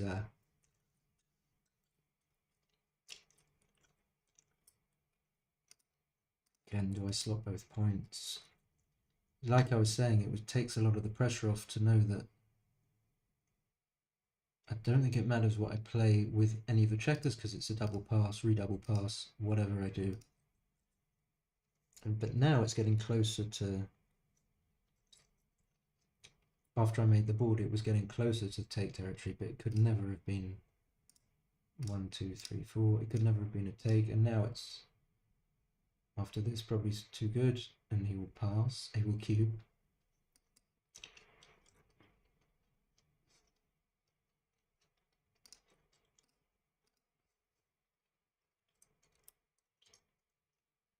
So a lot of people don't know that it's just you hit.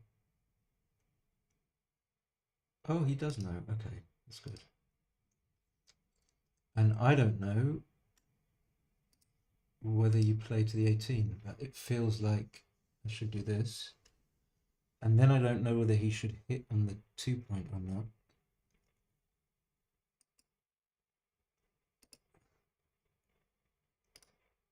Now I see that I can duplicate the 3 by coming in, but then I could have duplicated the 6s by staying on the 7 point. So he should hit and cover.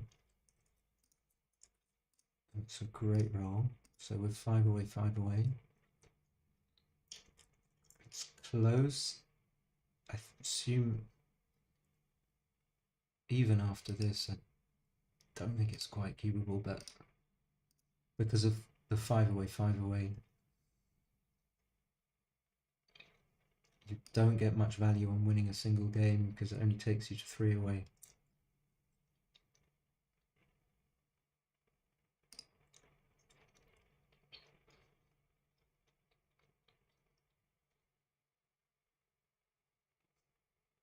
So he should just, yeah, make the ace point. Absolutely. And I'm in trouble. Even though I've got the 20. Okay, no, he should have split. Don't think he's going to cube. And he probably shouldn't anyway.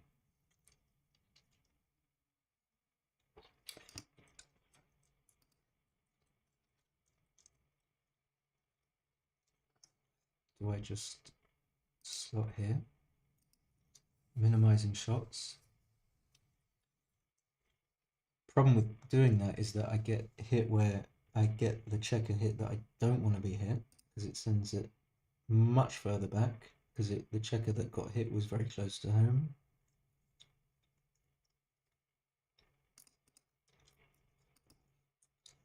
Okay. Now he's definitely, it's not going to think, I didn't think he would, but yeah, I think he could have cubed, and I probably could have taken, and he can probably still cube even though I've just made the 5 point. So of course he'll pick and pass because that's what he did last time. Although, actually, yeah, I didn't see that you can get much more important to get it safe. Okay, so do I make this?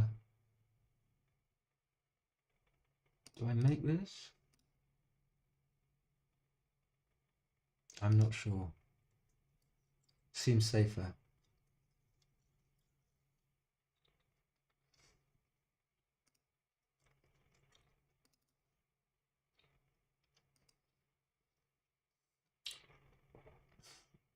He can clear the 10 point, I think. That's probably... Yeah, he does do it. Really good. And now I have to hit. If I come out...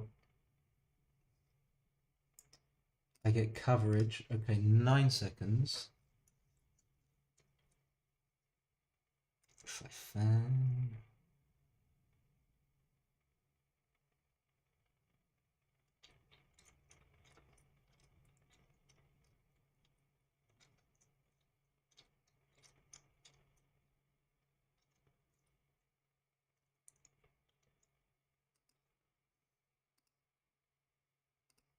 Okay, luckily I couldn't work out if it was a take if I fanned.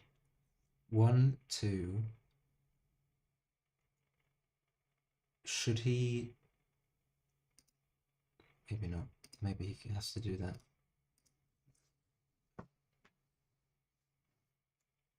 So this is, for me, would be confusing. I would certainly think about it. I think I can take, I don't know whether it's a double. It's only double 3, double 6 that get you past. 6, 5 doesn't.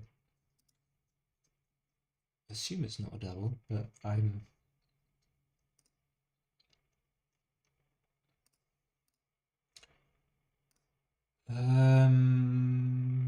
just because he's going to leave a shot now. I think this is more likely to have been a double because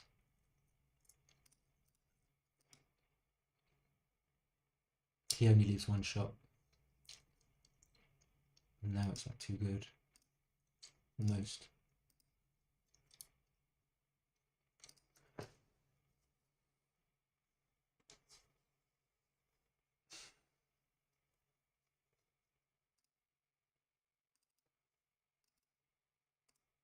Okay, great start. For me,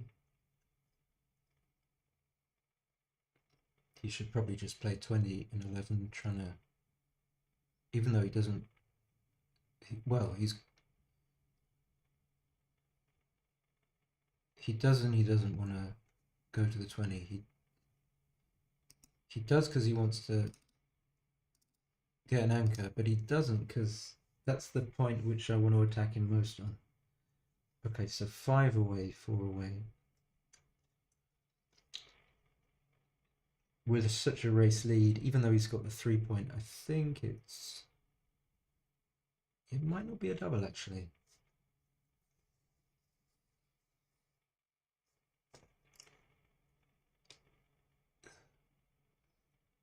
I'm not sure, but having done that, staying on the 20 point, because I've got, even though I'm at 5 away,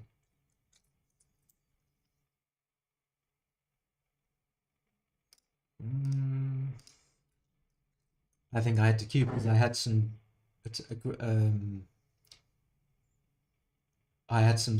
punishing numbers,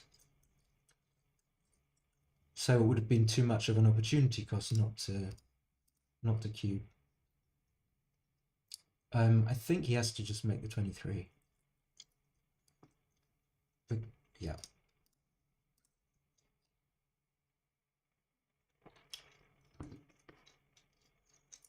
Yeah, Francisco. Yeah, but even when I play, what do I do that? What do I do here?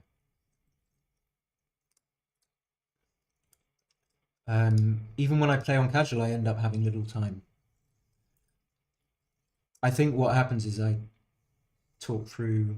There's just too much to talk through, and unless there was a really slow time control, I would still have little time.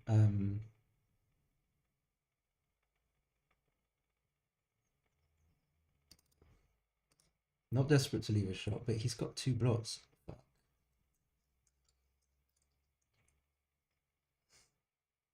Yeah. Oh, he doesn't actually hit. Well, I think he had to hit, no?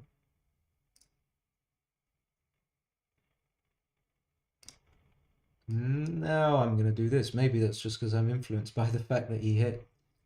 But it can't be too bad. I can just clear the 8. I can do this.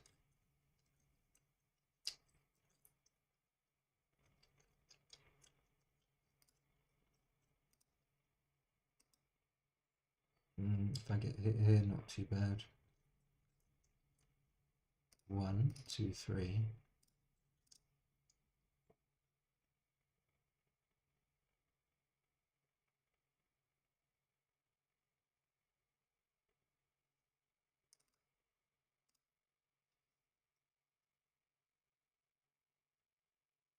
No, it's close. Yeah, it's close. Trying to sort of pretend that it is, but it is, even though I got 4 checkers off. Okay, maybe not after his 3-2.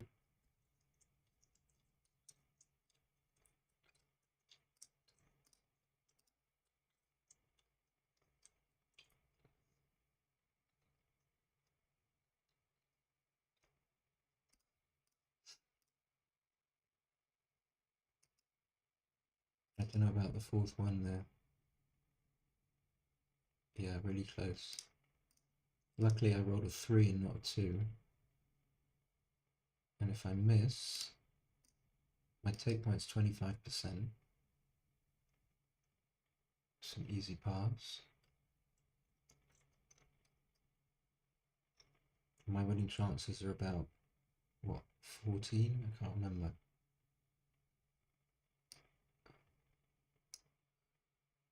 Double 1 wouldn't work.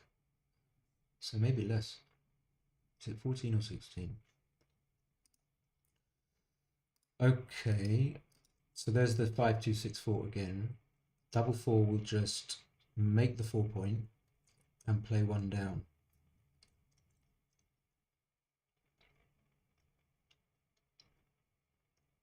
Nice.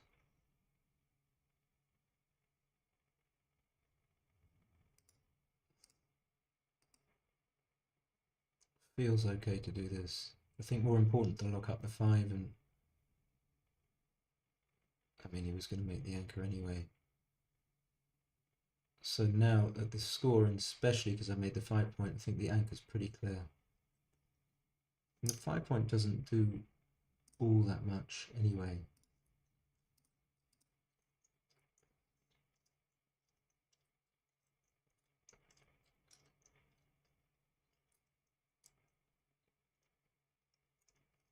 And yeah, coming out, I don't blame him. I'm not sure whether it's right, but I think it's reasonable. I almost missed this. And I think there are enough gammons to justify cubing. I think he'll take. So because my numbers are diversified, so if I just roll a 4 or a 2, I think it's a very small cube though, if anything.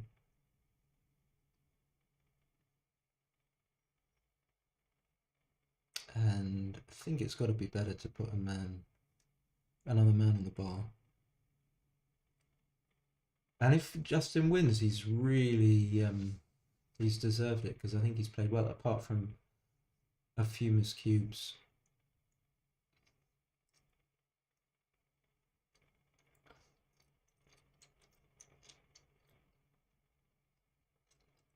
Oh, he should have made...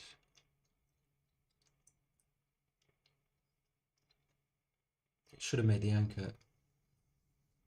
I think he needs to carry on hitting. Just the normal.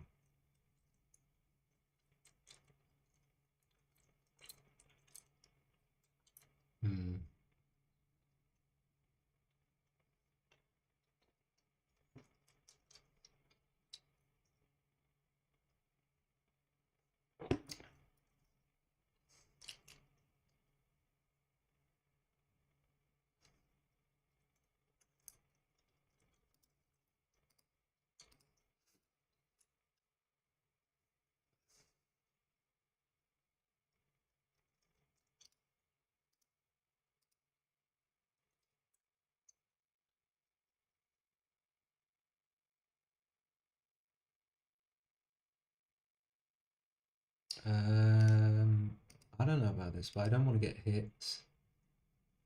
So this is really tricky though.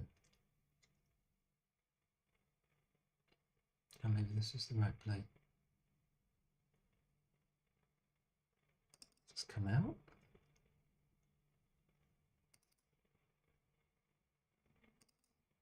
Why am I confused? I don't know about this. The thing is, like, if I get hit here, at least he doesn't come out. Whereas, okay, I can just dupe one of the 2 or the 3. If I'd, that's the problem now, he rolls, he comes out. That's the thing that I don't want. Oh, what? He didn't come out. Or did he have to cover? I'm confused. So...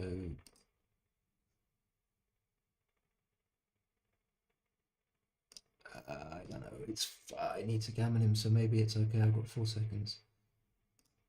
Gonna come out. Yeah, the time thing could. Slightly uncomfortable to have 4 seconds. I think just bring one into the 5.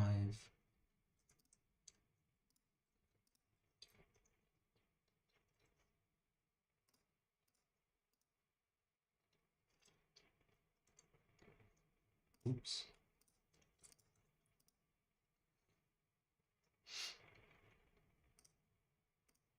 Or is it 42? Maybe. I don't know. Yeah, probably.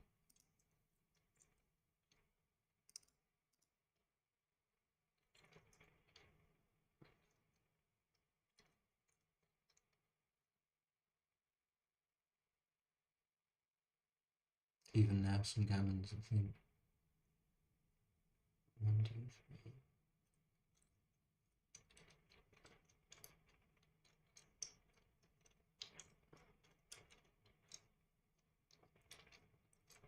Yeah, it's a little bit uncomfortable with 4 seconds. 9 seconds is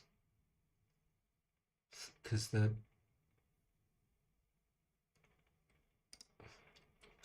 a little bit of lag between the point when I click on the screen and okay, not quite cubable. Think I'm going to split. Can't really slot and give him a double shot. Don't know what he should do. Maybe he just has to hit twice, but it's not what he wants to do. Leading.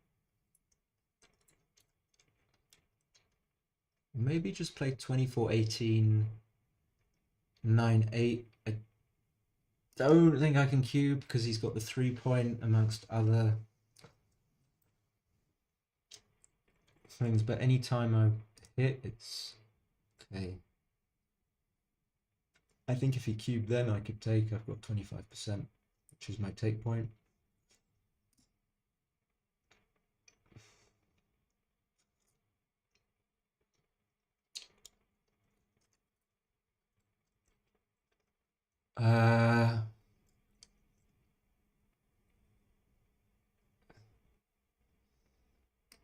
I don't know.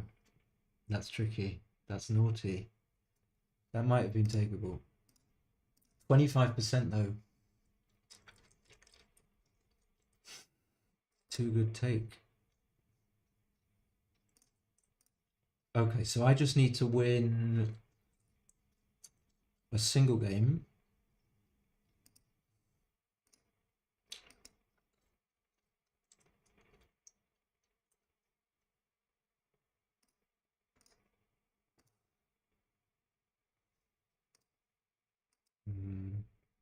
That's coming out. It should have come out.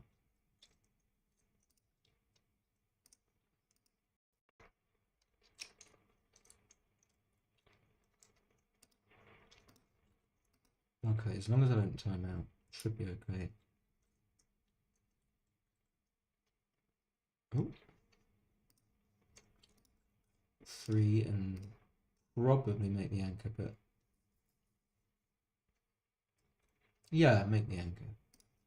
And I think this is superior to making the 10-point, but I'm not sure. Now he's got a blocking board, so I should think about running, maybe even with something like 6-4. Okay. And leave 1s or 2s?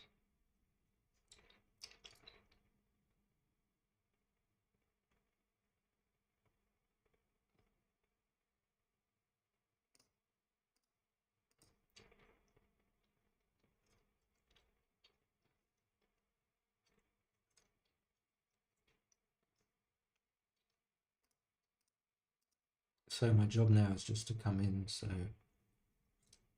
that's why I brought the checker in from the 7-point as well as the 8-point.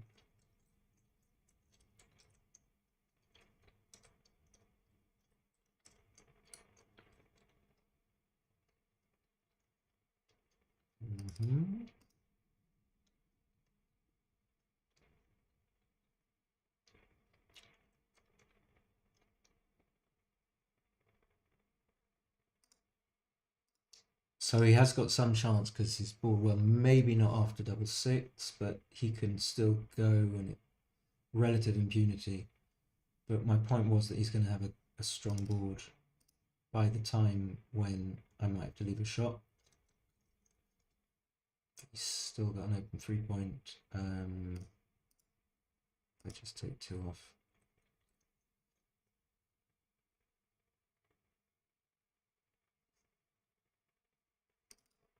Almost didn't see this.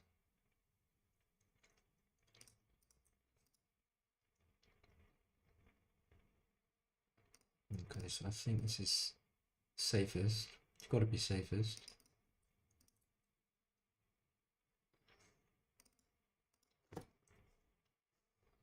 Six off.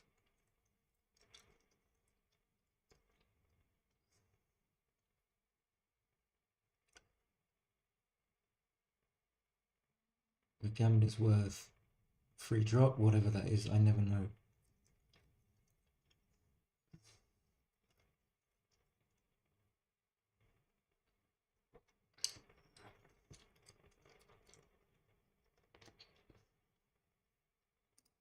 So he plays down. This has been a really tricky match. This is tricky for him. So whatever he did, obviously that was a game winner, pretty much. I think I can just stay there. I've got enough timing just to... Okay, that's a big roll.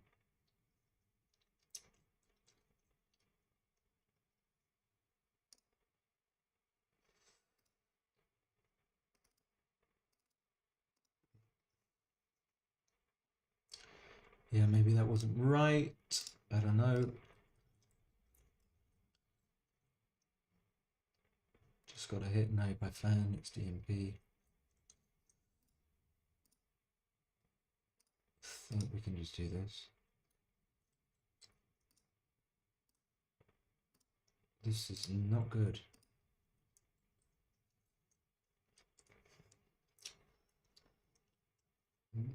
I've survived if I just roll a 6.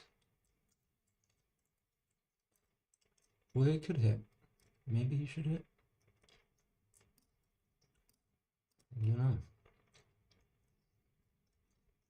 So he should come out with the back. Yeah, he does. Okay, 2 and 4 is really bad. I talk about this, but that was one of the rolls that you can definitely time out on because there's no obvious 4. I don't know what you should do. Come down and slot, maybe? I think so. Dukes the 3s. Yeah. Okay.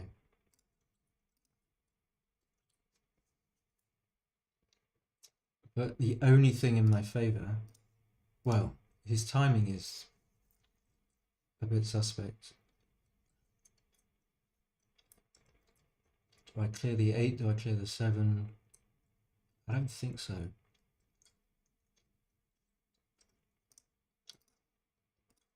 This is not ideal, but I think this is better than...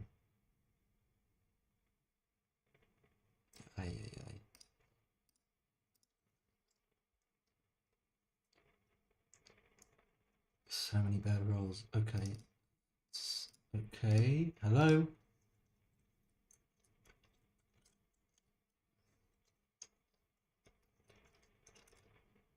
Four and 1.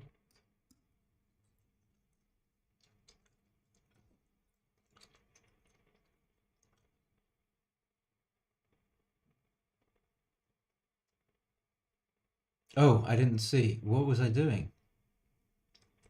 That's time pressure. Jeez.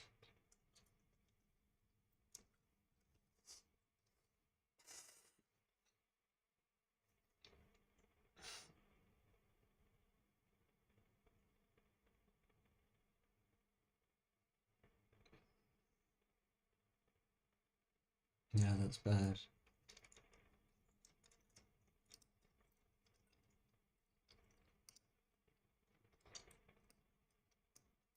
Yeah, I should come out as well.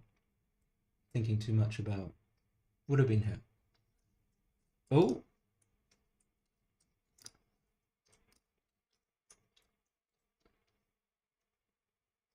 This is a bit of a fuck up.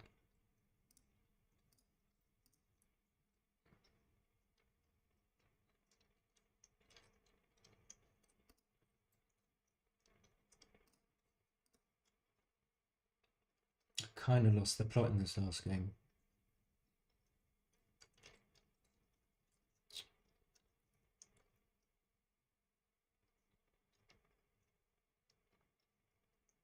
Hi, Backolic. Yeah. Well, if I was playing well up to then it all got fucked. Yeah, he can stay back. I mean, it's the only way he's going to win.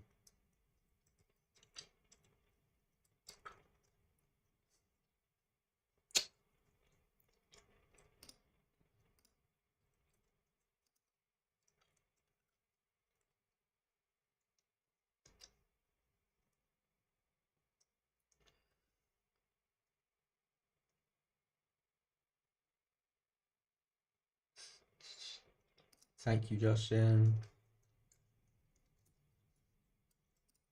I think you played really well.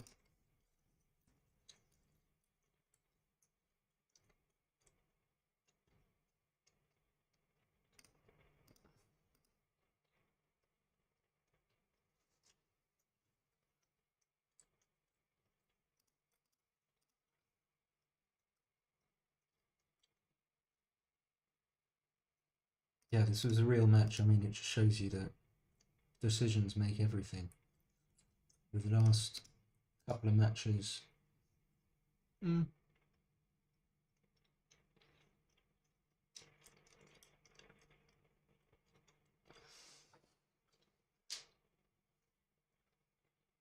Just needs 2 doubles.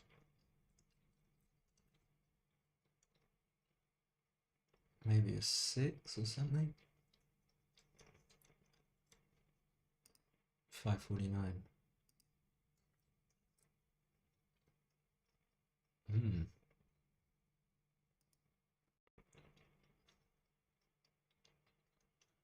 Yeah, I think I screwed up definitely with the last. I'm just going to import it.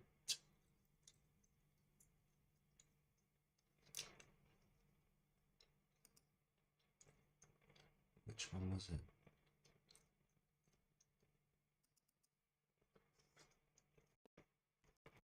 Well, I thought you played well. I'm surprised you played 12. I don't know where you went wrong. But we will see.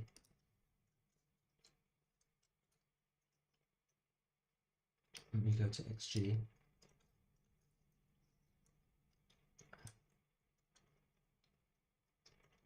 Ooh, what's going on? There you go.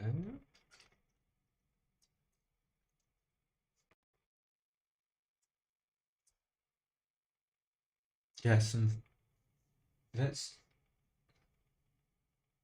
try and let's try and learn a thing or two. It's just opening. It will open any second.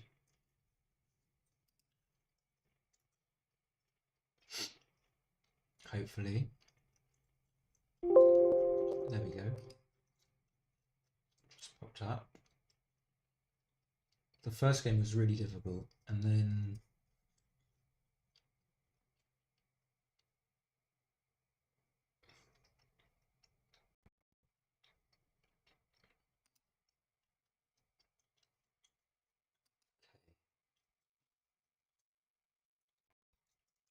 so just going from the top.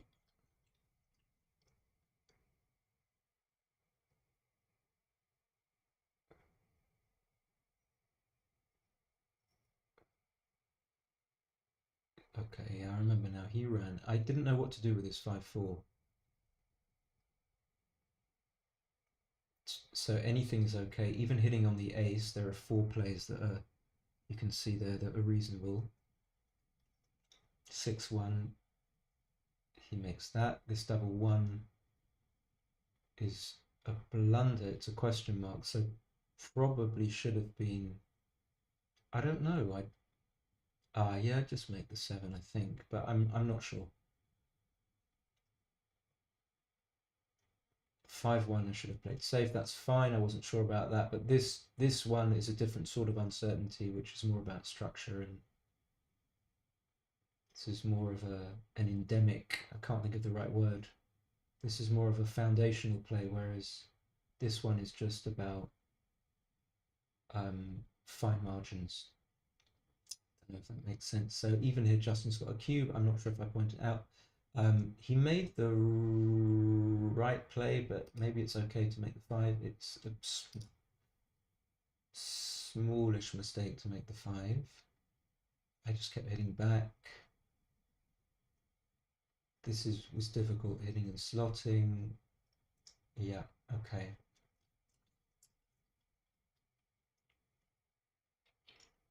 And again, these moves were difficult. This was difficult, although it's difficult to make, although there's nothing else. Dustin was playing really well. He hadn't made any errors at all, really. My double 6, so that was good. I made a good play here. Difficult play. And here, in fact, yeah, it felt dodgy to hit, and it was wrong. All these plays were tricky. This one I spotted coming out.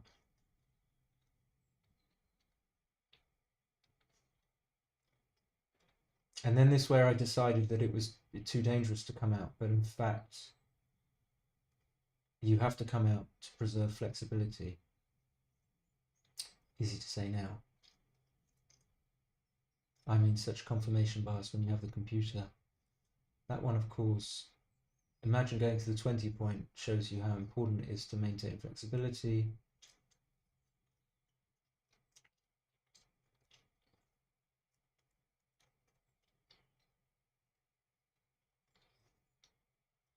This one I genuinely didn't know, but hopefully I learned soon that you can just keep the checker on the 22 there.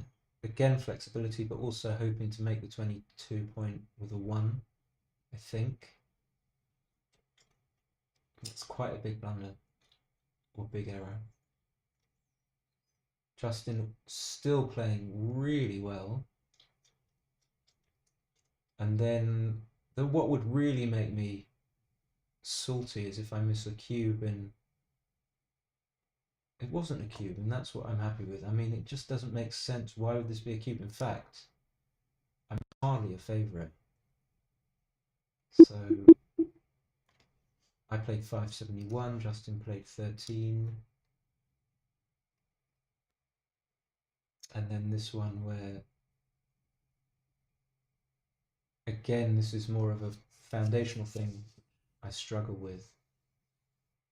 One of my weaknesses. It seems natural to come off the 23 point. So why shouldn't you come off the 23? Well, I guess it's because when he hits back, he can eventually hit you off the 23 if you've come off there, and then you don't have a defense. Whereas when you've got 2 anchors, you've got a defense. And to add to that, maybe it's okay, without getting my arrows up, to vacate the 20 point. And although it seems like you're leaving your checkers stranded on the 23 point, at least you've still got a chance of getting all of them out. In other words, you can leave with both of your checkers from the 20 point, like in some sort of double falcon maneuver, and you don't leave yourself vulnerable to being double hit. And I should have switched here.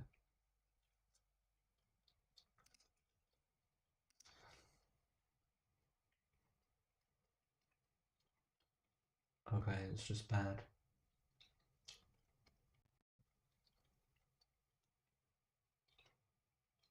So the difficulty with switching is that it gives up so much, but I think in order to be able to make the switching play, you have to see that your game isn't strong enough for you not to switch. And so you're switching in a situation the computer confirms that you've only got 50% thereabouts, whatever you do. So you've got to see with this play that you're not in a position where you don't have to switch and you're just going to be cubing the guy out. When you don't switch, you're only 50-50 and it doesn't really help you to, you're not really winning the game. Whereas what I'm saying is when you realize that, you can accept the badness of switching because you see that the alternative only puts you in a 50-50 game. I think that's the way that I would try and learn myself or teach myself that switching is the right idea here. Now, if your game was much stronger and you had checkers all in the outfield, maybe you wouldn't be so bad not to switch.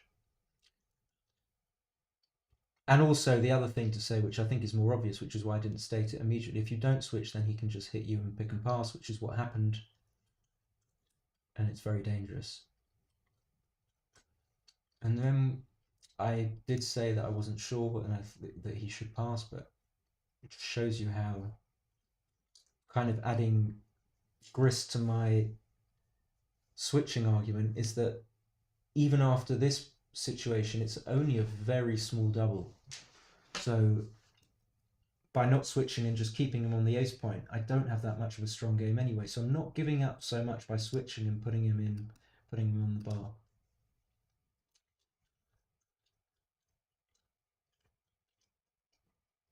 So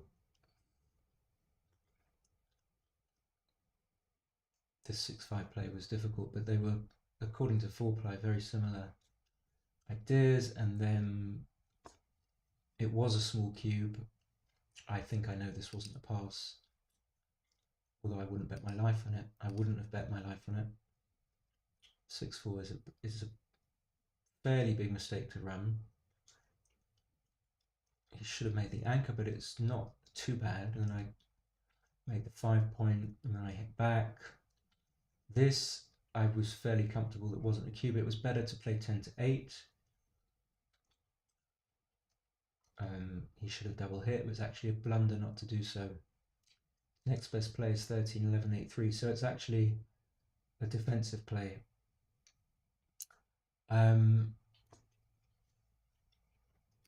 And then I would never have expected this to be such a big no double. I can believe it's not a double, but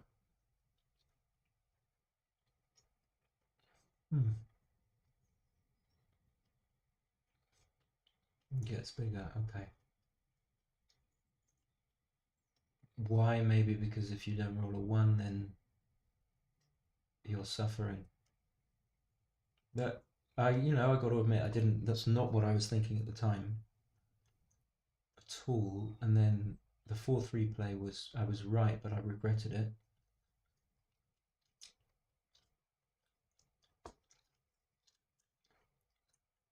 Yeah, oh yeah, he should have just gone to the 12. I didn't, yeah, fine. And then, so here, it's got to be too good. Yeah, we can see by the equities that it is.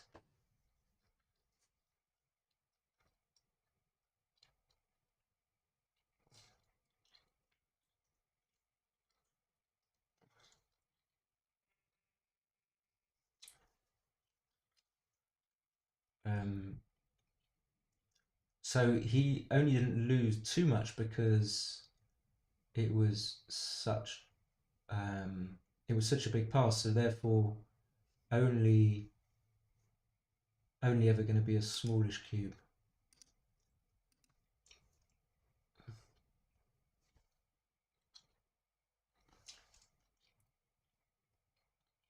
So this 2-6 is equal on 4-play. 5-3, yeah, I could have just duped the 6. Oh, I didn't see he could, yeah, of course, hit and cover from the 24-point. I didn't see that either for some reason.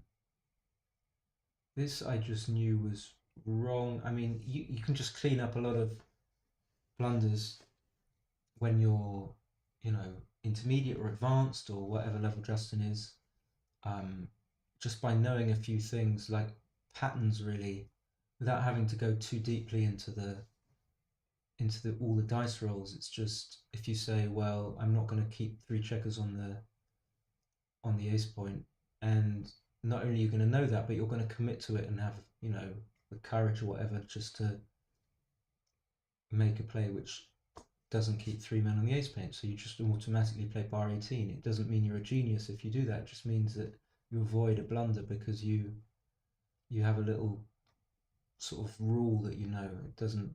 It doesn't make you a great backgammon player, far from it. So I thought about cubing here, but I dismissed it. So it's quite a normal size cube. And then yeah, this is where I think Justin, he shouldn't have picked and passed. And then 24-18. Okay, again, some of the moves are just sort of rote sort of pattern recognition moves that once you've been playing for so long, you just know without, you don't really understand them deeply. You just know that it's best to, it's a feel thing. So luckily I'd made the right move just by,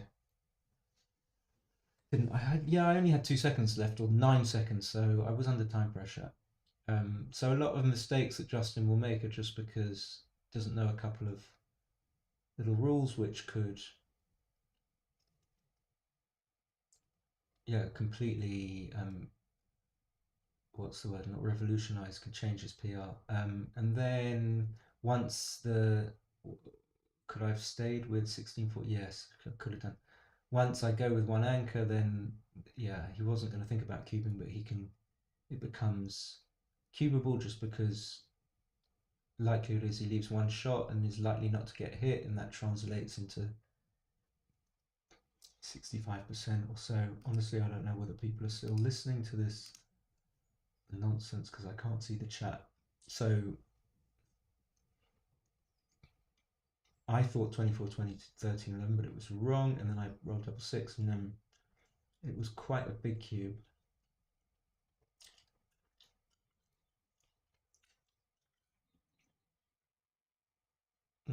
Maybe this is again the impact of time pressure, because honestly, seeing this now, I would double hit because of his two blots, not just this blot on the 5 point, but his blot on the 7 point makes it much safer to double hit. And maybe I even, no, it's better, DMP, it's better to play 10 to 5, but anyway, okay. Here,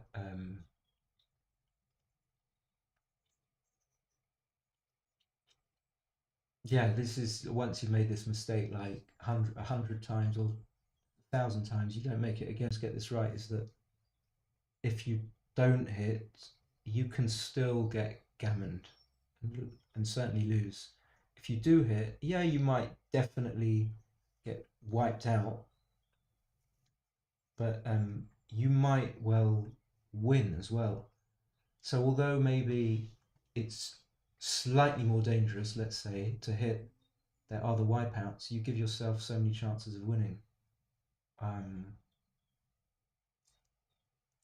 So, but looking at the numbers, you don't really get gammons. So I'm kind of exaggerating the gammons when you stay. But it's conceivable to look at it that way. You can convince yourself, just for the sake of trying to learn, that you can still get gammoned if you stay. And if you manage to convince yourself of that fact, then maybe it allows you to make the right play. Whereas if you just tell yourself, oh, I'm going to stay and never get gammoned, then it makes it difficult to overcome your tendency not to make the right play. What's going on? Ooh. Even though it's a little bit of a self-deception to say that you can still get gammoned if you stay.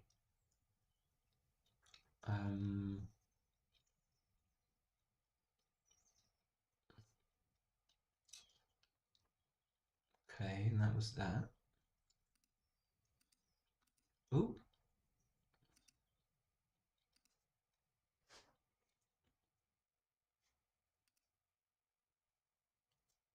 says 12, but I think that's wrong. Wait, let me see if anyone's...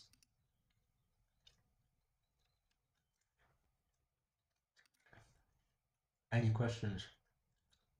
Ooh.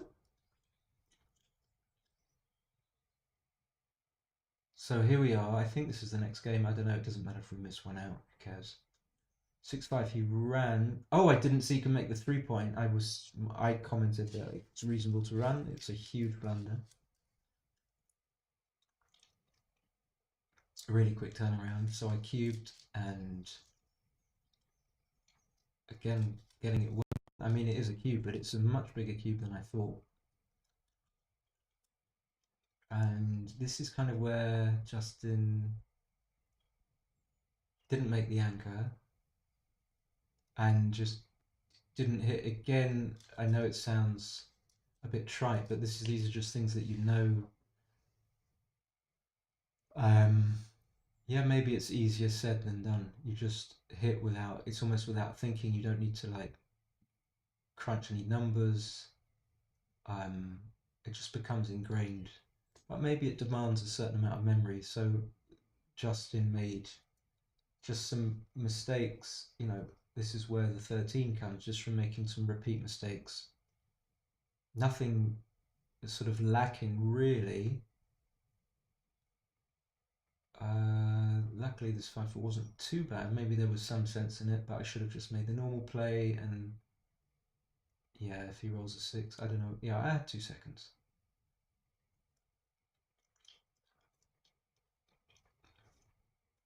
And I think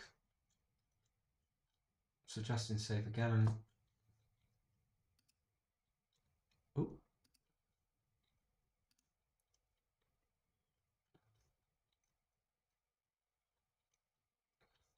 oh, good play. So it was right to hit twice.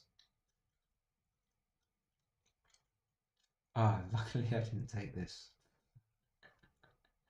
Although it's close to 25%, I don't understand why. It's a huge pass. So if I pass, the score becomes 6-4, which is 1 away, 3 away, and I have 21%, 25%. I'm fairly sure that that's correct. So why is it that having only 23% is such a big pass? Or maybe that's just what those numbers mean, and I don't understand them. It was certainly confusing when he cubed, and I almost took. Yeah, so even though, I played a bad match and I'm sure Justin didn't play his best, you can take still things that you're learning, I think. Wanted to come out, it was close.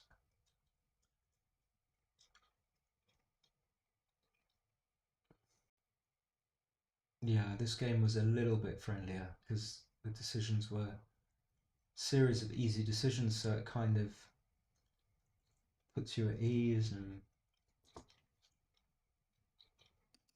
I wear an Apple Watch and it monitors your heart rate, and you can look on your iPhone to see your historical heart rate over the past months that you've been wearing an Apple Watch, and it sort of peaked for the end of July 2022 last year, which was when the World Championships, I was there at the World Championships.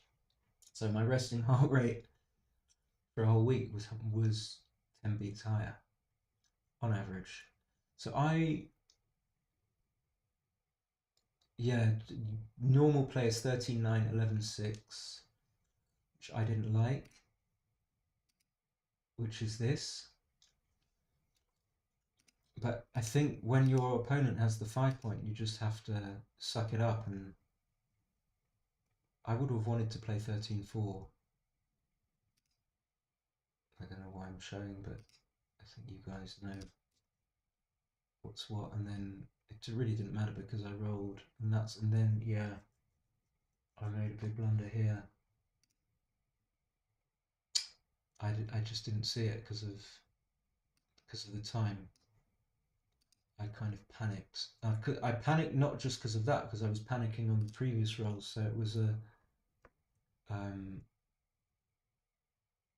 a consolidated panic. But when you only have one roll to panic on, it's less likely that. So like panic starts here, like double six, difficult to make the play with immediate certainty. 6-5 is easy enough. 3-4 is easy enough. Double five, and then even some of these were tricky. 6-2 for me is easy enough. Justin should have come out from the 21 point. Okay, I was wrong about that. This was a difficult play. This was more difficult than the other ones that Justin got wrong, because you have to spot that you have to be able to see what you want to do, which is fill the gap on the 5 point, and then you have to see that the threes are duplicated. So a little bit more difficult. And then from my side anyway, with 2 seconds it got easier. That was, and then it got a little bit panicky again.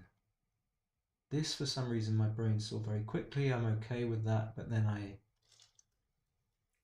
realized I did something very wrong, and then it kind of had an impact after. I kind of wasn't sure what to do with.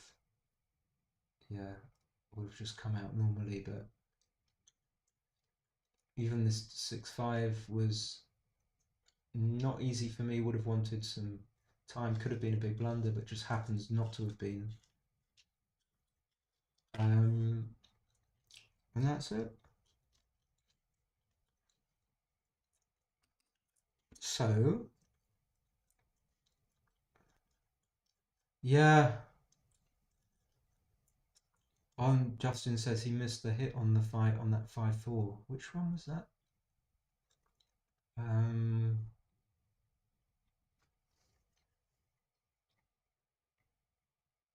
Probably just talked about it, but I can't think. Well, anyway, thank you guys for watching. Have a great new year if you're doing anything. Have a lovely 2023. And I'll see you shortly. But yeah, thanks for watching.